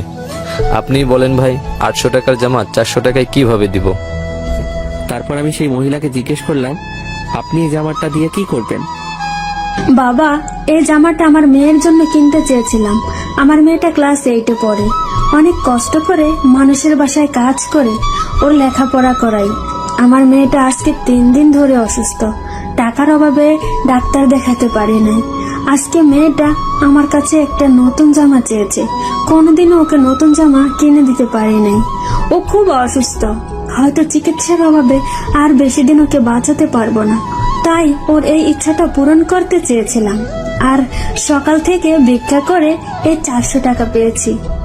তারপর নিজের টাকা দিয়ে ওই জামাটা কিনে দিয়ে মহিলাকে বললাম, এই নিন, আর চলেন, আপনার মেয়েকে হাসপাতালে নিয়ে যেতে হবে। তুমি কেন নিজের টাকা দিয়ে জামা কিনছো? আমার মেয়েটার ডাক্তারও দেখাবা? এই দুনিয়ায় আমার কেউ নেই। আমি জানি না কে আমার বাবা মা। আমি একটু আগে আত্মহত্যা করতাম, কিন্তু আল্লাহ তাআলা আমাকে তা করতে দেয়নি। হয়তো উনি আমাকে একটা পরিবার দিতে চেয়েছিলেন। এখন আমি বাঁচবো আমার মা আর বোনের জন্য বাঁচবো। আজ থেকে আপনি আমার মা, আর আপনার মেয়ে আমার বোন। কিন্তু বাবা, তুমি কেন আত্মহত্যা করতে গেলে? তারপর তাকে আমার জীবনের সবকিছু বললাম। কেঁদো না বাবা, দেখবা সব ঠিক হয়ে যাবে। তারপর তার বাসায় গেলাম, তার মেয়েকে ডাক্তারের কাছে নিয়ে গেলাম। 3 দিন পর আজকে সুস্থ হলো। আমাকে দেখে বলতে লাগলো, মা, উনি কে? আজ থেকে আমি তোমার বড় ভাই। তোমার নাম কি? কিন্তু তুমি আমার বড় ভাই কি করে হলে? তারপর মা জান্নাতকে সবকিছু খুলে বলল। জানো ভাইয়া, আমার সাথে না কেউ ভালো ব্যবহার করে না। স্কুলে সবাই আমার সাথে খারাপ ব্যবহার করে। তখন ভাবতাম যদি আমার একটা বড় ভাই থাকতো, তাহলে কেউ আমার সাথে খারাপ ব্যবহার করতে পারতো না। আমি জান্নাতকে জড়িয়ে ধরে বললাম, এখন থেকে কেউ তোর সাথে খারাপ ব্যবহার করতে পারবে না, কারণ এখন তোর ভাই আছে। জান্নাত আমাকে জড়িয়ে ধরে কাঁদতে লাগলো। জান্নাত সুস্থ হলে ওকে আর মাকে নিয়ে হাসপাতাল থেকে আমার বাসায় নিয়ে গেলাম। আল্লাহ যা করে ভালোর জন্যই করে। হয়তো তিনি আমাকে একটা পরিবার দিতে চেয়েছিলেন, তাই হয়তো আমাকে জীবিত রেখেছেন। কিন্তু আর একটা জিনিস ভেবে খুবই চিন্তা হচ্ছে, সেটা হলো কিভাবে পরিবারের খরচ চালাবো। বাসার সামনে বসে এগুলো ভাবছি, তখনই বড় ভাই বলল, পারভেজ, তোর বাসায় এরা কারা? বড় ভাইকে সবকিছু খুলে বললাম। ভালোই হয়েছে, তুই একটা পরিবার পেলি। তা তোকে এত চিন্তিত লাগছে কেন? হাসপাতালে থাকার কারণে তো হোটেলে যেতে পারি নাই, তাই চাকরিটা চলে গেছে। এখন ভাবছি কিভাবে খরচ চালাবো। এত ভাবতে হবে না, তোর তো হোটেলে কাজ করার অভিজ্ঞতা আছে। আমি তোকে অন্য একটা হোটেলে কাজ দিয়ে দিব। অনেক অনেক ধন্যবাদ ভাইয়া। আপনার এই ঋণ আমি হয়তো কোনোদিনও শোধ করতে পারবো না। আপনি না থাকলে হয়তো আমি এতদিনে বেঁচেই থাকতাম না। আর কখনো এই কথা বলবি না। আর সন্ধ্যার সময় তৈরি থাকিস, তোকে নিয়ে সেই কাজের জন্য যাব। আচ্ছা ভাই। তারপর বাসায় গিয়ে ফ্রেশ হয়ে কিছু খেয়ে জান্নাতকে নিয়ে বাসার কাছে একটা স্কুলে গেলাম। ওকে সেখানে ভর্তি করিয়ে দিলাম। দুপুরে বাসায় এসে ফ্রেশ হয়ে সবাই মিলে খেতে বসলাম। খাওয়া দাওয়ার পর একটু ঘুমালাম। সন্ধ্যায় বড় ভাইয়ের সাথে তার পরিচিত একটা হোটেলে গেলাম। বড় ভাই হোটেল ম্যানেজারের সাথে কথা বলছে। কিছুক্ষণ পর আমাকে ডাকলো। আমাকে জিজ্ঞেস করলো যে আমি কোন সময় থেকে কাজ করতে পারবো। আগের হোটেলে যে সময় করতাম ওই সময়ের কথা বললাম। তারা কালকে থেকে কাজে যোগ দিতে বলল। তারপর সেখান থেকে বাসায় চলে আসলাম। রাতে শুয়ে শুয়ে ভাবছি সবকিছু যে এত সহজে হয়ে যাবে তা ভাবতে পারি নাই। বড় ভাই আমার জন্য যা করেছে হয়তো আপনজনরাও তা করতো না। উনি খুবই ভালো একজন মানুষ। এতদিন ভাবতাম এই দুনিয়ায় আমি একা, কিন্তু এখন আমি খুবই খুশি, কারণ আমার মা আছে, জান্নাতের মতো একটা বোন আছে। এখন থেকে আর নিজেকে কখনো একা মনে হবে না। শুধু একটা জিনিসই অপূর্ণ থেকে গেল, সেটা হলো আসমা। আমি তোর ভালো চেয়েছিলাম, কিন্তু ও আমাকে ভুল বুঝলো, আমাকে অনেক অপমান করলো। যেদিন রাব্বি সত্যিটাও জানতে পারবে সেদিন হয়তো ওর আমাকে মনে পড়বে। হয়তো ওর সাথে বন্ধুত্ব করাই আমার উচিত হয়নি। যদি ওর সাথে বন্ধুত্ব না করতাম তাহলে হয়তো ওর মায়ায় পড়তাম না, আর এখন কষ্ট পেতাম না। আমার ভালোবাসাটা শুধুই একতরফা, কারণ এই ভালোবাসা হয়তো কখনো পূর্ণতা পাবে না। এসব ভাবতে ভাবতে ঘুমিয়ে পড়লাম। সকালে ঘুম থেকে উঠে ফ্রেশ হয়ে কিছু খেয়ে জান্নাতকে নিয়ে স্কুলে গেলাম। ওকে স্কুলে রেখে আমি কলেজে গেলাম। অনেকদিন পর কলেজে যাচ্ছি। কলেজে যাওয়ার পর একটা বেঞ্চের উপরে একা একা বসে আছি, কারণ এখনো ক্লাসের সময় হয়নি। আগে হলে আমার সাথে আসমা বসে থাকতো, কিন্তু এখন আর তা সম্ভব নয়। দূর থেকে দেখলাম আসমা ওর বন্ধুদের সাথে কথা বলছে। আসমা আমাকে দেখেনি, কারণ আমি এমন ভাবে আছি যাতে আসমার চোখ আমার উপরে না পড়ে। ও আমাকে বলেছিল আমার মুখ যাতে ওর দেখতে না হয়, তাই যতটা সম্ভব ওর থেকে দূরে থাকতে হবে। একটু আগে ভুলবশত ওর দিকে চোখ পড়েছে, না আর কখনো বেহার মতো ওর দিকে তাকানো যাবে না। এসব ভাবছি তখন তুই লুকিয়ে লুকিয়ে আসমাকে কেন দেখছিস? পিছনে তাকিয়ে দেখলাম সাকিব আমাকে বলছে। আমি ইচ্ছে করে তাকাইনি। তো বড় সাহস, কলেজে ক্যাম্পাসে হাতে সিগারেট নিয়ে ঘুরে। মিম, তুই এসব ফালতু ছেলের কথা বাদ দে তো। ওর মতো ছেলেরা এছাড়া আর কি বা করতে পারে? তা ঠিক বলেছিস, ওকে দেখে অনেক ভদ্র ছেলে মনে হইলেও ও একটা ফালতু ছেলে। তুই এরকম একটা ছেলের সাথে কি করে যে এতদিন বন্ধুত্ব করলি, আমি তাই ভেবেই পাচ্ছি না। আগে কি করেছি তা নিয়ে ভাবলে চলবে না, সামনে কি করব তা নিয়ে ভাবতে হবে। তুই ওর কথা বাদ দে তো, অন্য কিছু বল। আচ্ছা বাদ দিলাম, এখন বল রাপি ভাইয়ের সাথে তোর রিলেশন কেমন চলছে? ভালোই চলছে। সে হলো মহাব্যস্ত মানুষ, তাই আজকাল আমাকে তেমন সময় দিতে পারে না। দেখিস পাখি যেন আবার খাঁচা ছেড়ে চলে না যায়। ধুর, কি যে বলিস না তুই। আরে মজা করলাম, রাব্বি ভাইয়া আর যাই হোক পারভেজের মতো না। কোথায় ওই ফালতু ছেলেটা আর কোথায় রাব্বি? কার সাথে যে তুই কার তুলনা করিস? আচ্ছা বাদ দে, চল এখন ক্লাসে যাই। চল। আসমা আর ওর বান্ধবীরা ক্লাসে চলে গেল। আমিও ক্লাসে এসে সবার পিছনের বেঞ্চে বসে পড়লাম। আমার সাথে যখন বন্ধুত্ব ছিল তখন ওর সাথেই সামনের বেঞ্চে বসতাম। তখন কেউই আমার সাথে খারাপ ব্যবহার করতো না। আর এখন আসমার সাথে বন্ধুত্বও নাই, আর সবার ভালো ব্যবহারও শেষ। সামনের বেঞ্চে আমার জায়গা হয় না, তাই পিছনের বেঞ্চে বসতে হয়। ক্লাস শেষ করে জান্নাতকে ওই স্কুল থেকে নিয়ে বাসায় চলে গেলাম। ফ্রেশ হয়ে কিছু খেয়ে রেস্ট নিলাম, তারপর হোটেলে গেলাম। নতুন হোটেলের ম্যানেজার অনেক ভালো, তিনি আমাকে অনেক ভালো জানেন। আর এখানে কাজ করেও অনেক আনন্দ পাচ্ছি, যা আগের হোটেলে পেতাম না। আসমা রাব্বিকে ফোন দিল, কিন্তু ফোন ব্যস্ত। তোর কিছুই ভালো লাগছে না। এই রাব্বিটা না মনে হয় সারা দিনই ব্যস্ত থাকে। এখন একবার ফোন দিয়ে দেখি। কেমন আছো বাবু? ভালো না। কেন, কি হয়েছে? তুমি আগের মতন আর আমার সাথে কথা বলো না, আমাকে সময় দাও না। সরি বাবু, আসলে ইদানিং খুব ব্যস্ত থাকি তো তাই। এখন থেকে আবার তোমাকে আগের মতো সময় দেব। রাগ করো না বাবু, প্লিজ।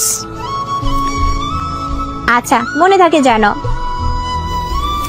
কালকে সকালে নদীর পাড়ে ঘুরতে যাব আমরা, ঠিক আছে? আচ্ছা ঠিক আছে। এখন ঘুমা বাবু, গুড নাইট।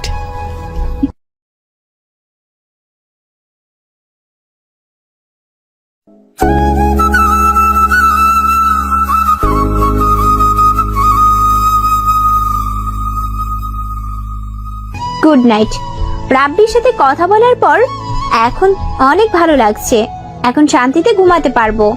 হঠাৎ একটা জিনিস মনে পড়ে গেল, সেটা হলো শাড়ি।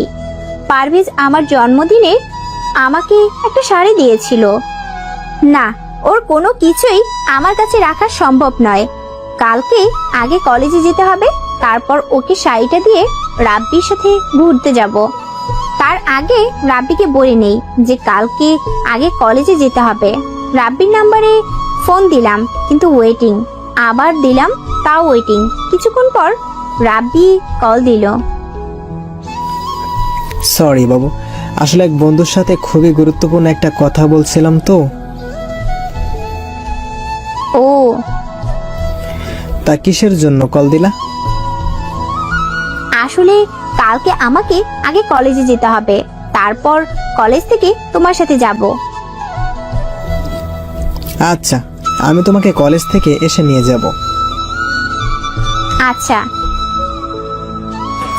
অনেক রাত হয়ে গেছে, এখনো বাসায় যেতে পারিনি। না জানি মা আর জান্নাত কত চিন্তা করছে। মোবাইলও তো নাই কারো কাছে যে ফোন দিব। আমার কাছে যে মোবাইলটা ছিল ওটা তো আসমার। ওর সাথে যখন বন্ধুত্ব ছিল তখন ও আমাকে দিয়েছিল, আর এখন তো বন্ধুত্ব নাই, তাই এখন আর ব্যবহার করি না। প্যাকেটে ভরে যত্ন সহকারে রেখে দিয়েছি। ওকে দিয়ে দিতাম, কিন্তু ও তো আমাকে ওর সামনে যেতে নিষেধ করেছে, তাই আর দেওয়া হয়নি। কোনো একদিন সময় সুযোগ পেলে দিয়ে দিব। বাসায় চলে আসলাম। আসার পরই মা বলল, আজকে এত দেরি হলো কেন বাবা? আজকে হোটেলে কাজের চাপ অনেক বেশি ছিল, তাই আসতে দেরি হয়েছে। তা তোমরা খেয়েছো? তোকে ছাড়া কি করে খাই বাবা? জান্নাতও খাইনি। না, শুধু শুধু এত রাত পর্যন্ত না খেয়ে থাকলে কেন? তোমাদের কত কষ্ট হয়েছে না? তুমি অসুস্থ মানুষ, জান্নাত তো ছোট মানুষ, আর কখনো এমন করবে না। তুমি যত যাই বলো না কেন ভাইয়া, আমরা তোমাকে ছাড়া কখনো খাবো না। হয়েছে, আপনার আর পাকনামি করতে হবে না। এখন সবাই মিলে ভাত খাবো। খেয়ে দিয়ে শুয়ে পড়লাম। সকালে ঘুম থেকে উঠে ফ্রেশ হয়ে কিছু খেয়ে জান্নাতকে নিয়ে বেরিয়ে পড়লাম। ও, একটা জিনিসই তো নেওয়া হয়নি। তাড়াতাড়ি করে মোবাইলটা ব্যাগের ভিতরে ভরে নিলাম। প্রতিদিনই মোবাইলটা নিয়ে যাই, যখন সুযোগ পাবো তখনই দিয়ে দিব। তারপর জান্নাতকে ওর স্কুলে নামিয়ে দিয়ে আমি কলেজে চলে আসলাম।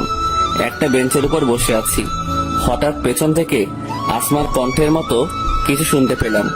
তাকিয়ে দেখলাম আসমা আমাকে ডাকছে, আর ওর হাতে একটা প্যাকেটটা আমার হাতে দিয়ে বলতে লাগলো, এটা তোর দেওয়া সেই শাড়িটা।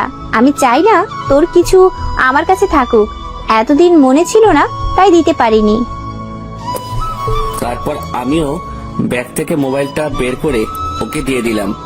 আমার মতো রাস্তার ছেলের হাতে এটা শোভা পায় না। আপনার মোবাইল আপনার কাছেই রাখুন। আপনার সামনে দিতে নিষেধ করেছিলেন, তাই এতদিন দেওয়া হয় নাই। ভালো করেছিস, দিয়েছিস। সব জিনিস সবার জন্য না। এই বলে আসমা চলে গেল। রাব্বিকে ফোন দিয়ে আসতে বললাম। ও আসার পর নদীর পাড় ঘুরতে গেলাম। নদীর পাশেই একটা পার্ক আছে, খুবই সুন্দর। পার্কের একটা বেঞ্চের উপর বসে দুজনে গল্প করছি।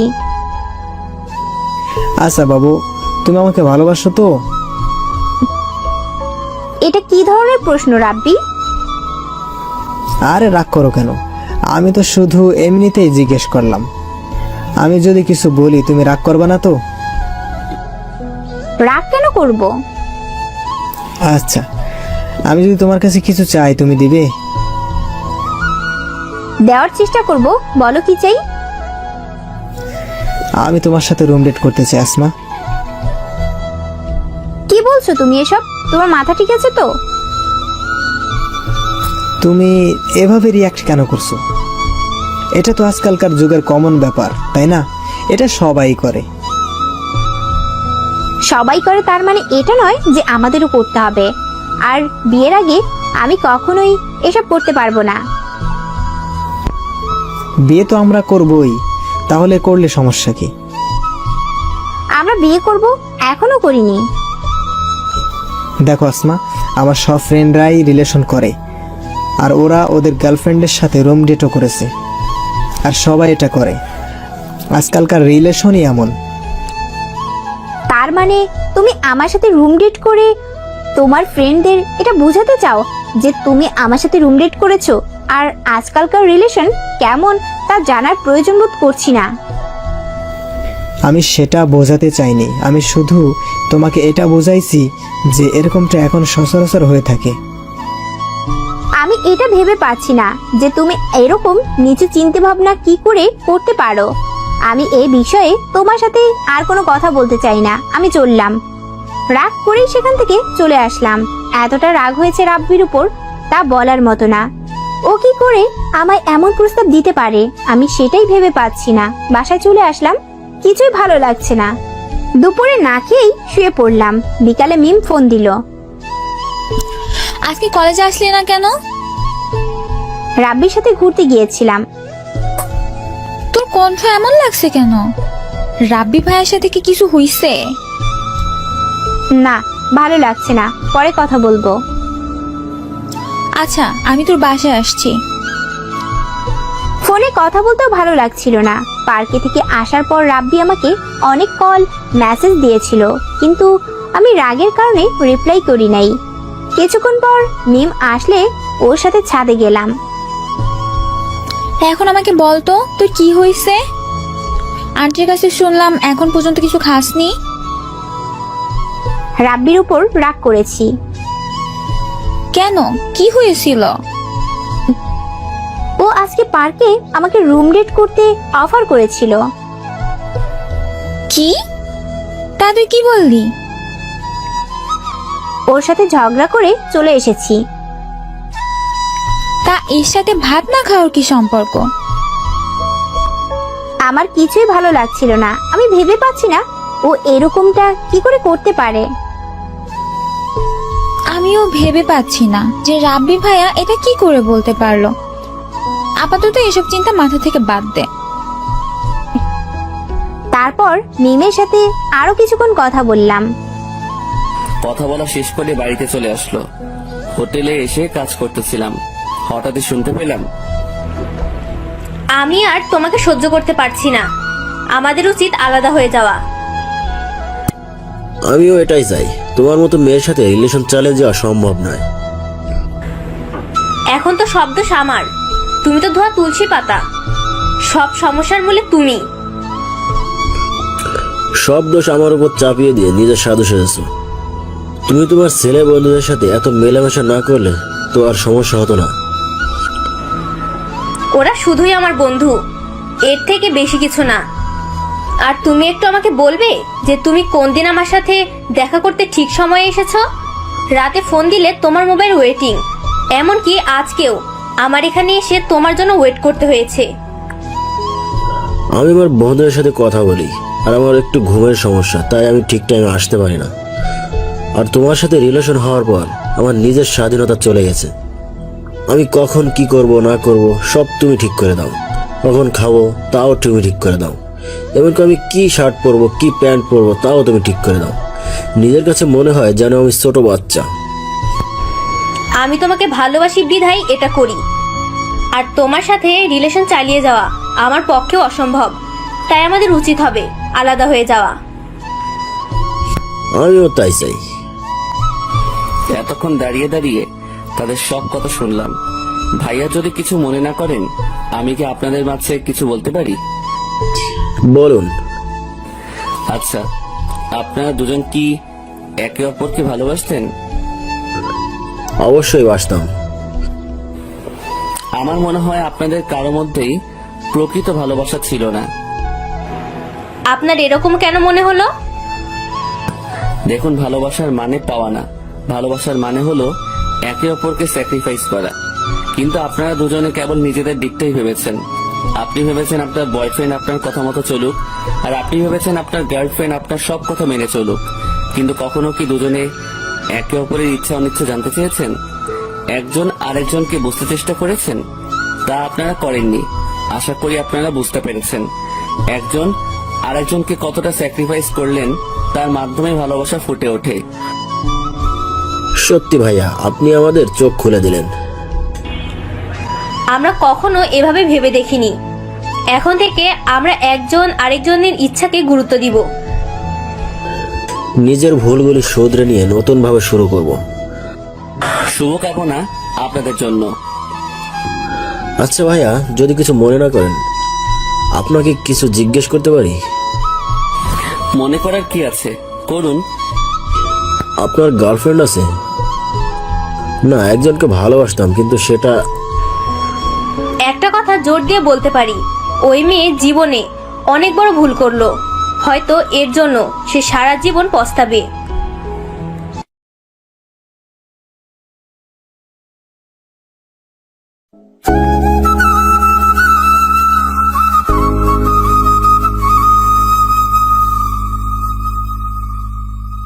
না, একজনকে ভালোবাসতাম, কিন্তু সেটা একটা কথা জোর দিয়ে বলতে পারি, ওই মেয়ে জীবনে অনেক বড় ভুল করলো। হয়তো এর জন্য সে সারা জীবন রেস্টুরেন্টের মেয়েটার কথা মনে পড়ে গেল।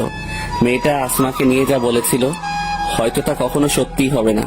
কারণ আসমা আমাকে কোনো দিনও ভালোবাসবে না। ও রাব্বিকে অনেক ভালোবাসে। জানি না রাব্বি ওকে ভালোবাসে কিনা, কিন্তু আমি চাই আসমা সুখে থাকুক।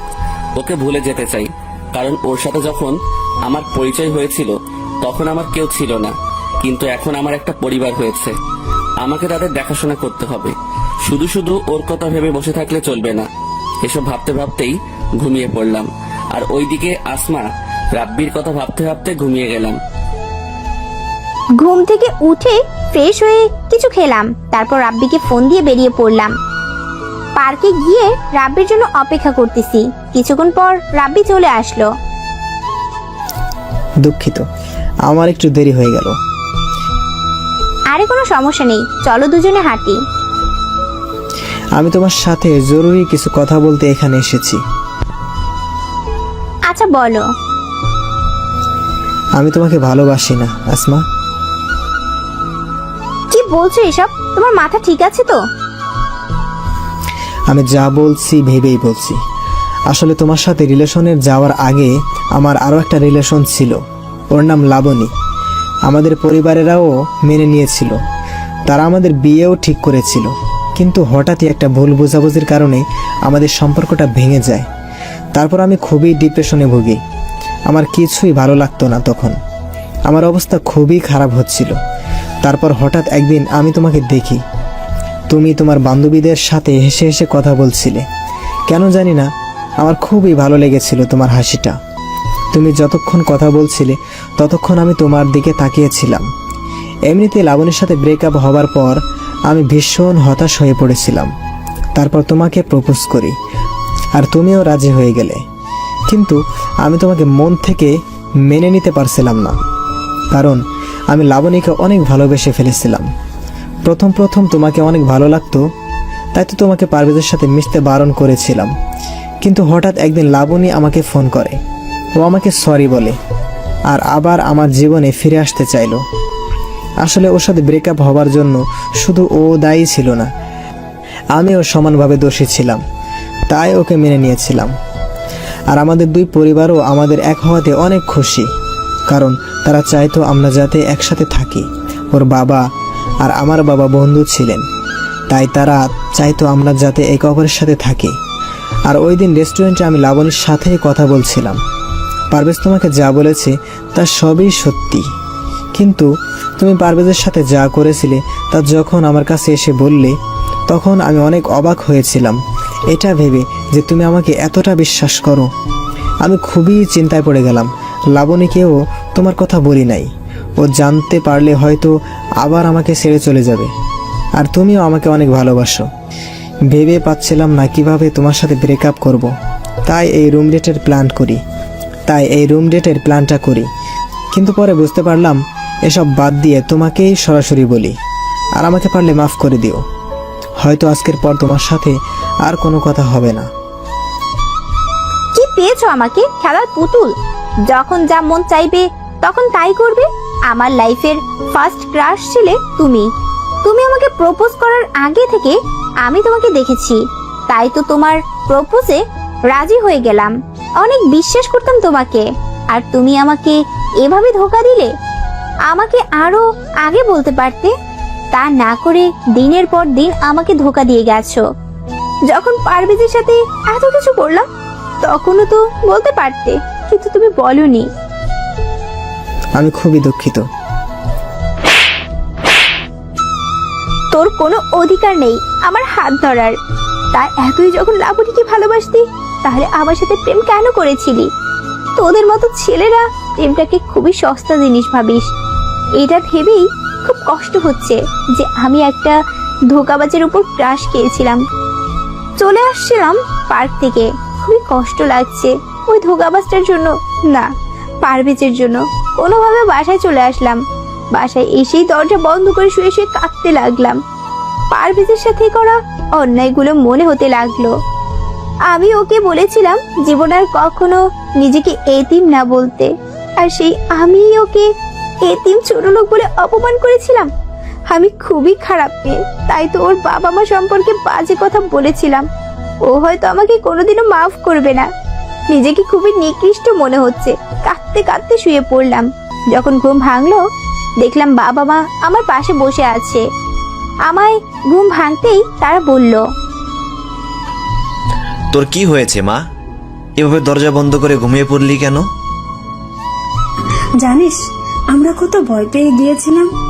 তারপর দরজা ভেঙে ভিতরে ঢুকে দেখি তুই ঘুমাচ্ছিস। শরীর অনেক ক্লান্ত লাগছিল, তাই ঘুমিয়ে পড়েছিলাম। দরজা ভুলে বন্ধ করেছিলাম। তা এখন কেমন লাগছে?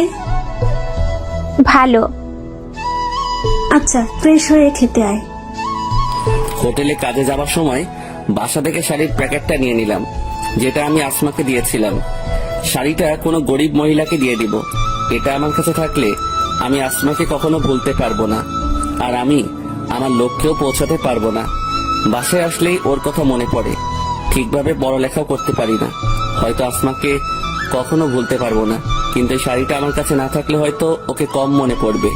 আর ওই কলেজও পরিবর্তন করতে হবে।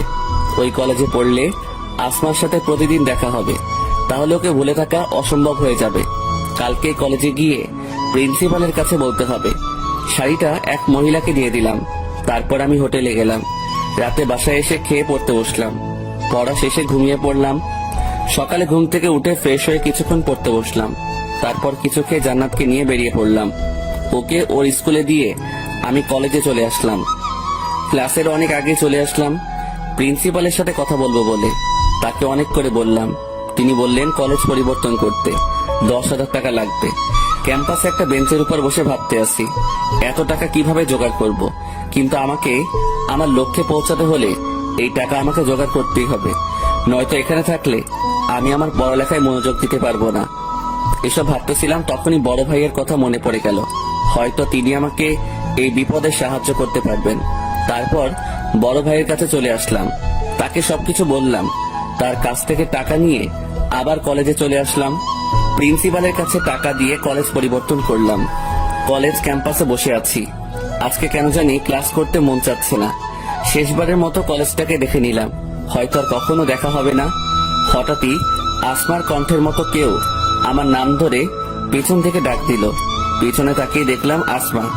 আসমাকে দেখা মাত্রই আমার চোখ নিচের দিকে নামিয়ে দিলাম। ও আমাকে নরম কণ্ঠে বলতে লাগলো, আমি যা করেছি তা ক্ষমার অযোগ্য। তোকে অনেক কষ্ট দিয়েছি, দয়া করে আমাকে মাফ করে দে। আরে কি করছেন আপনি? আমার কাছে কেন মাপ চাইবেন? দেখেন, আপনার সাথে যা হয়েছে তার সবই আমি ভুলে গেছি, আর আমি চাইবো আপনিও ভুলে যান। তার মানে তুই মাফ করবি না? এটা বলেই ব্যাগ থেকে একটা চাকু বের করে হয় তুই আমাকে মাফ করবি, না হয় আমি নিজেই নিজের ক্ষতি করব। বললাম তো আমি আপনাকে মাফ করে দিয়েছি, আপনি চাকু ফেলে দিন। তুই এখন আমাকে মাফ করিসনি, করলে আমাকে আপনি বলতে পারতি না। আচ্ছা, আমি তোকে মাফ করে দিয়েছি। তারপর আসমা চাকু ফেলে দিল। আমি খুবই ভয় পেয়ে গেছিলাম, কারণ আমি জানি আসমা খুবই জেদি। দুজনেই একটা বেঞ্চের উপর বসে আছি। আগে যেভাবে থাকতাম, অনেকক্ষণ দুজনে চুপচাপ বসেছিলাম। নীরবতা ভেঙে আসমাই বলল, এখনো ভালোবাসিস আমাকে? আচ্ছা, আমি তোকে মাফ করে দিয়েছি। তারপর আসমা চাকু ফেলে দিল। আমি খুবই ভয় পেয়ে গেছিলাম, কারণ আমি জানি আসমা খুবই জেদি। দুজনেই একটা বেঞ্চের উপর বসে আছি। আগে যেভাবে থাকতাম, অনেকক্ষণ দুজনে চুপচাপ বসেছিলাম। নীরবতা ভেঙে আসমাই বলল, এখনো ভালোবাসিস আমাকে? না। কেন? আগে তো বাসতি। তখন অনুভূতিগুলো জীবিত ছিল, এখন মরে গেছে। আবার জাগিয়ে তুলবি? তা সম্ভব নয়। কেন? আগে এই পৃথিবীতে আমার কেউ ছিল না, এখন আমার এক মা আর বোন আছে। তারাই এখন আমার সব। আগে আমার জীবনের কোনো লক্ষ্য ছিল না, কিন্তু এখন আছে। আর তার জন্য তোকে ভুলে থাকাটা খুবই জরুরি। আমি খুবই খারাপ একটা মেয়ে, তাই তো তোর সাথে ওরকমটা করতে পেরেছি। তুই পারবি আমাকে ভুলে থাকতে? তুই না আমাকে অনেক ভালোবাসিস?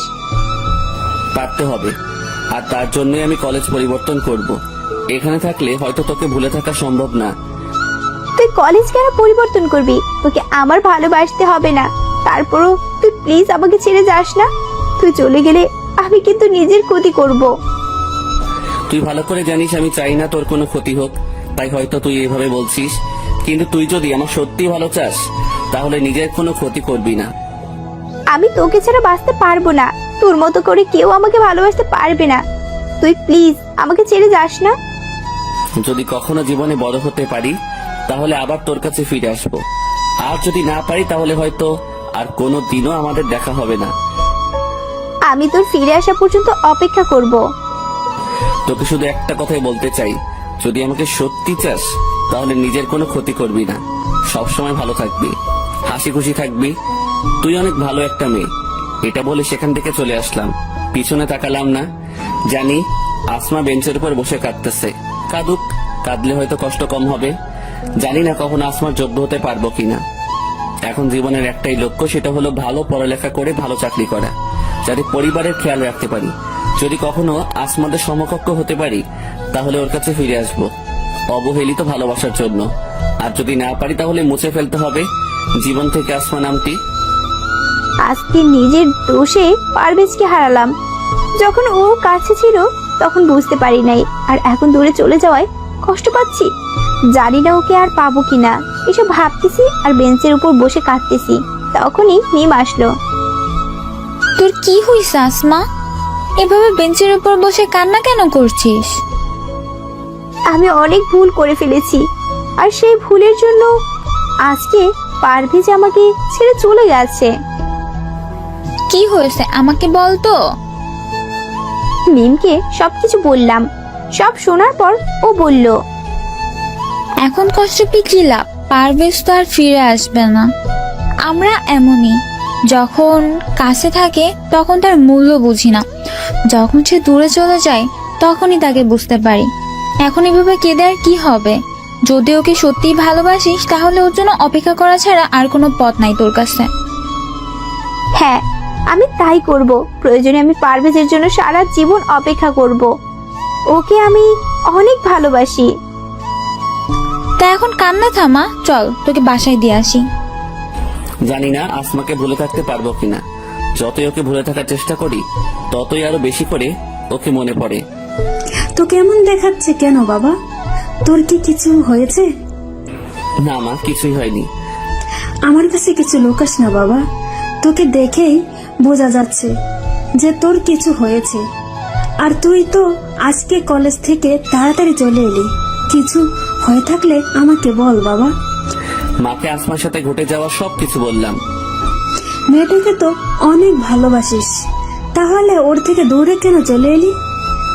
কি করতাম আমি মা, ওদের আর আমাদের মধ্যে আকাশ পাতাল ব্যবধান। ওর বাবা হয়তো কখনো এই সম্পর্ক মেনে নেবে না, মেনে না নেওয়ারই কথা। কোনো বাবাই চাইবে না তার মেয়েকে কোনো গরিব ছেলের সাথে বিয়ে দিতে। এটা তুই ঠিক বলছিস, হয়তো আসমার বাবা তার মেয়ের সুখের জন্য রাজি হতো। আর তুই কি পারবি আসমাকে বলে থাকতে? তুই ঠিকই কষ্ট পাবি, আর আমরা চাই না তুই কষ্ট পাস।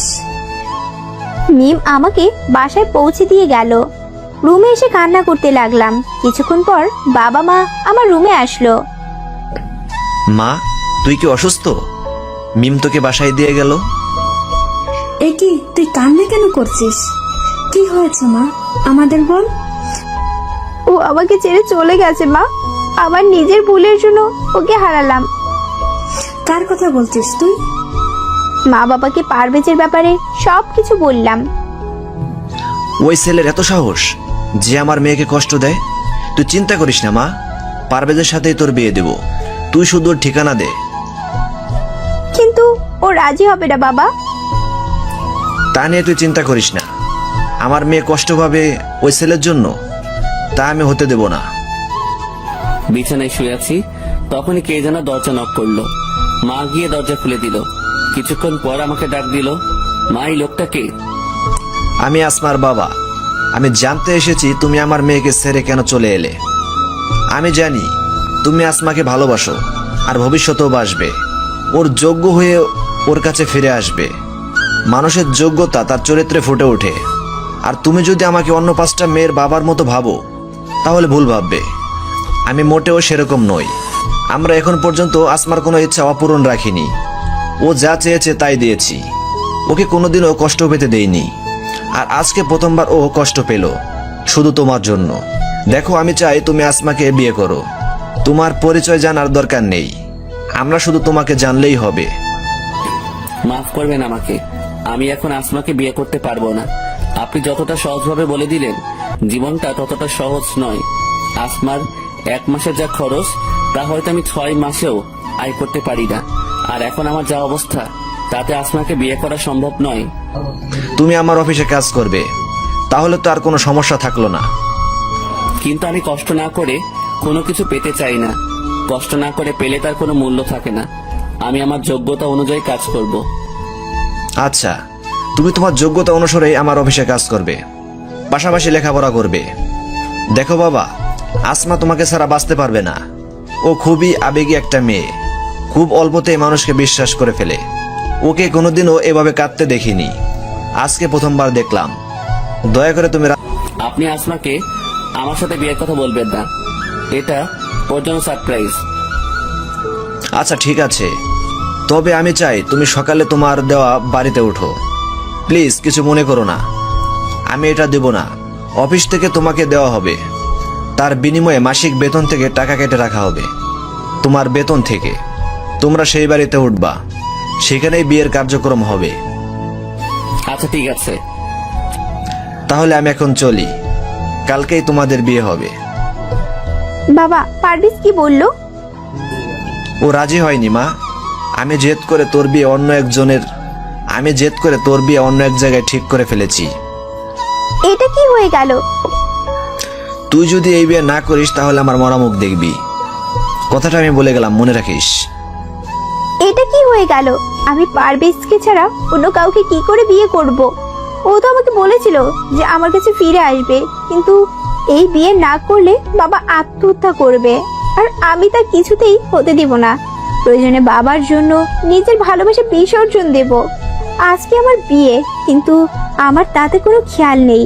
আমি শুধু পারভেজের কথা ভেবেই চলেছি। কার সাথে আমার বিয়ে হচ্ছে তা জানারও ইচ্ছে নেই। কবুল বলার সময় বারবার চোখের সামনে পারভেজের মুখটা ভেসে উঠল। তখনই বাবার কথা মনে পড়ে গেল। তারপর কবুল বলে দিলাম। বাসর ঘরে বসে আছি, শুনেছি এই দিনটা নাকি মেয়েদের জীবনের শ্রেষ্ঠ রাত, কিন্তু আমার কাছে আজাবের মতন মনে হচ্ছে। কিছুক্ষণ পর কেউ একজন বাসর ঘরে প্রবেশ করলো, তারপর বলল, শুনেছি বাসর ঘরে স্বামী আসলে তাকে সালাম দিতে হয়, কিন্তু আপনি তো জানেন না মনে হচ্ছে। দেখুন, আপনাকে আমি স্বামী হিসেবে মানতে পারবো না। আমি অন্য একজনকে ভালোবাসি, বাবার জন্য বিয়েটা করেছি। আপনি বললেই তো আর হবে না। আপনি আমার বউ, আপনার উপর আমার অধিকার আছে, আর আমি আমার অধিকার আদায় করেই ছাড়বো। দেখুন, ভালো হবে না কিন্তু। যখনই সামনে তাকালাম আমি অবাক পারভেজকে দেখে। তুমি আমাকে অনেক কষ্ট দিয়েছো, তাই তোমাকে তার শাস্তি দিলাম। তুমি জানো আমি কতটা কষ্ট পেয়েছি? আর কখনো কষ্ট দিব না, তোমাকে অনেক ভালোবাসবো। আমি খুবই দুঃখিত তোমাকে অপমান করার জন্য। দয়া করে আমাকে মাফ করে দাও। এসব কথা এখন বাদ দাও, রাজ্যে ফুরিয়ে যাচ্ছে। বাসর করবো কখন? আজকে কোনো বাসর হবে না। কেন? তুমি আমাকে কষ্ট দিয়েছো তাই। তুমি বললেই তো আর আমি মানবো না। আমি আমার অধিকার ঠিকই বুঝে নিব, এটা বলেই আসমাকে জড়িয়ে ধরলাম। এই সবাই দেখছে তো, লাইট বন্ধ করো। লাইট বন্ধ করে আসমাকে নিয়ে সুখের সাগর পাড়ি দিতে গেলাম। সবাই দোয়া করবেন। সমাপ্ত।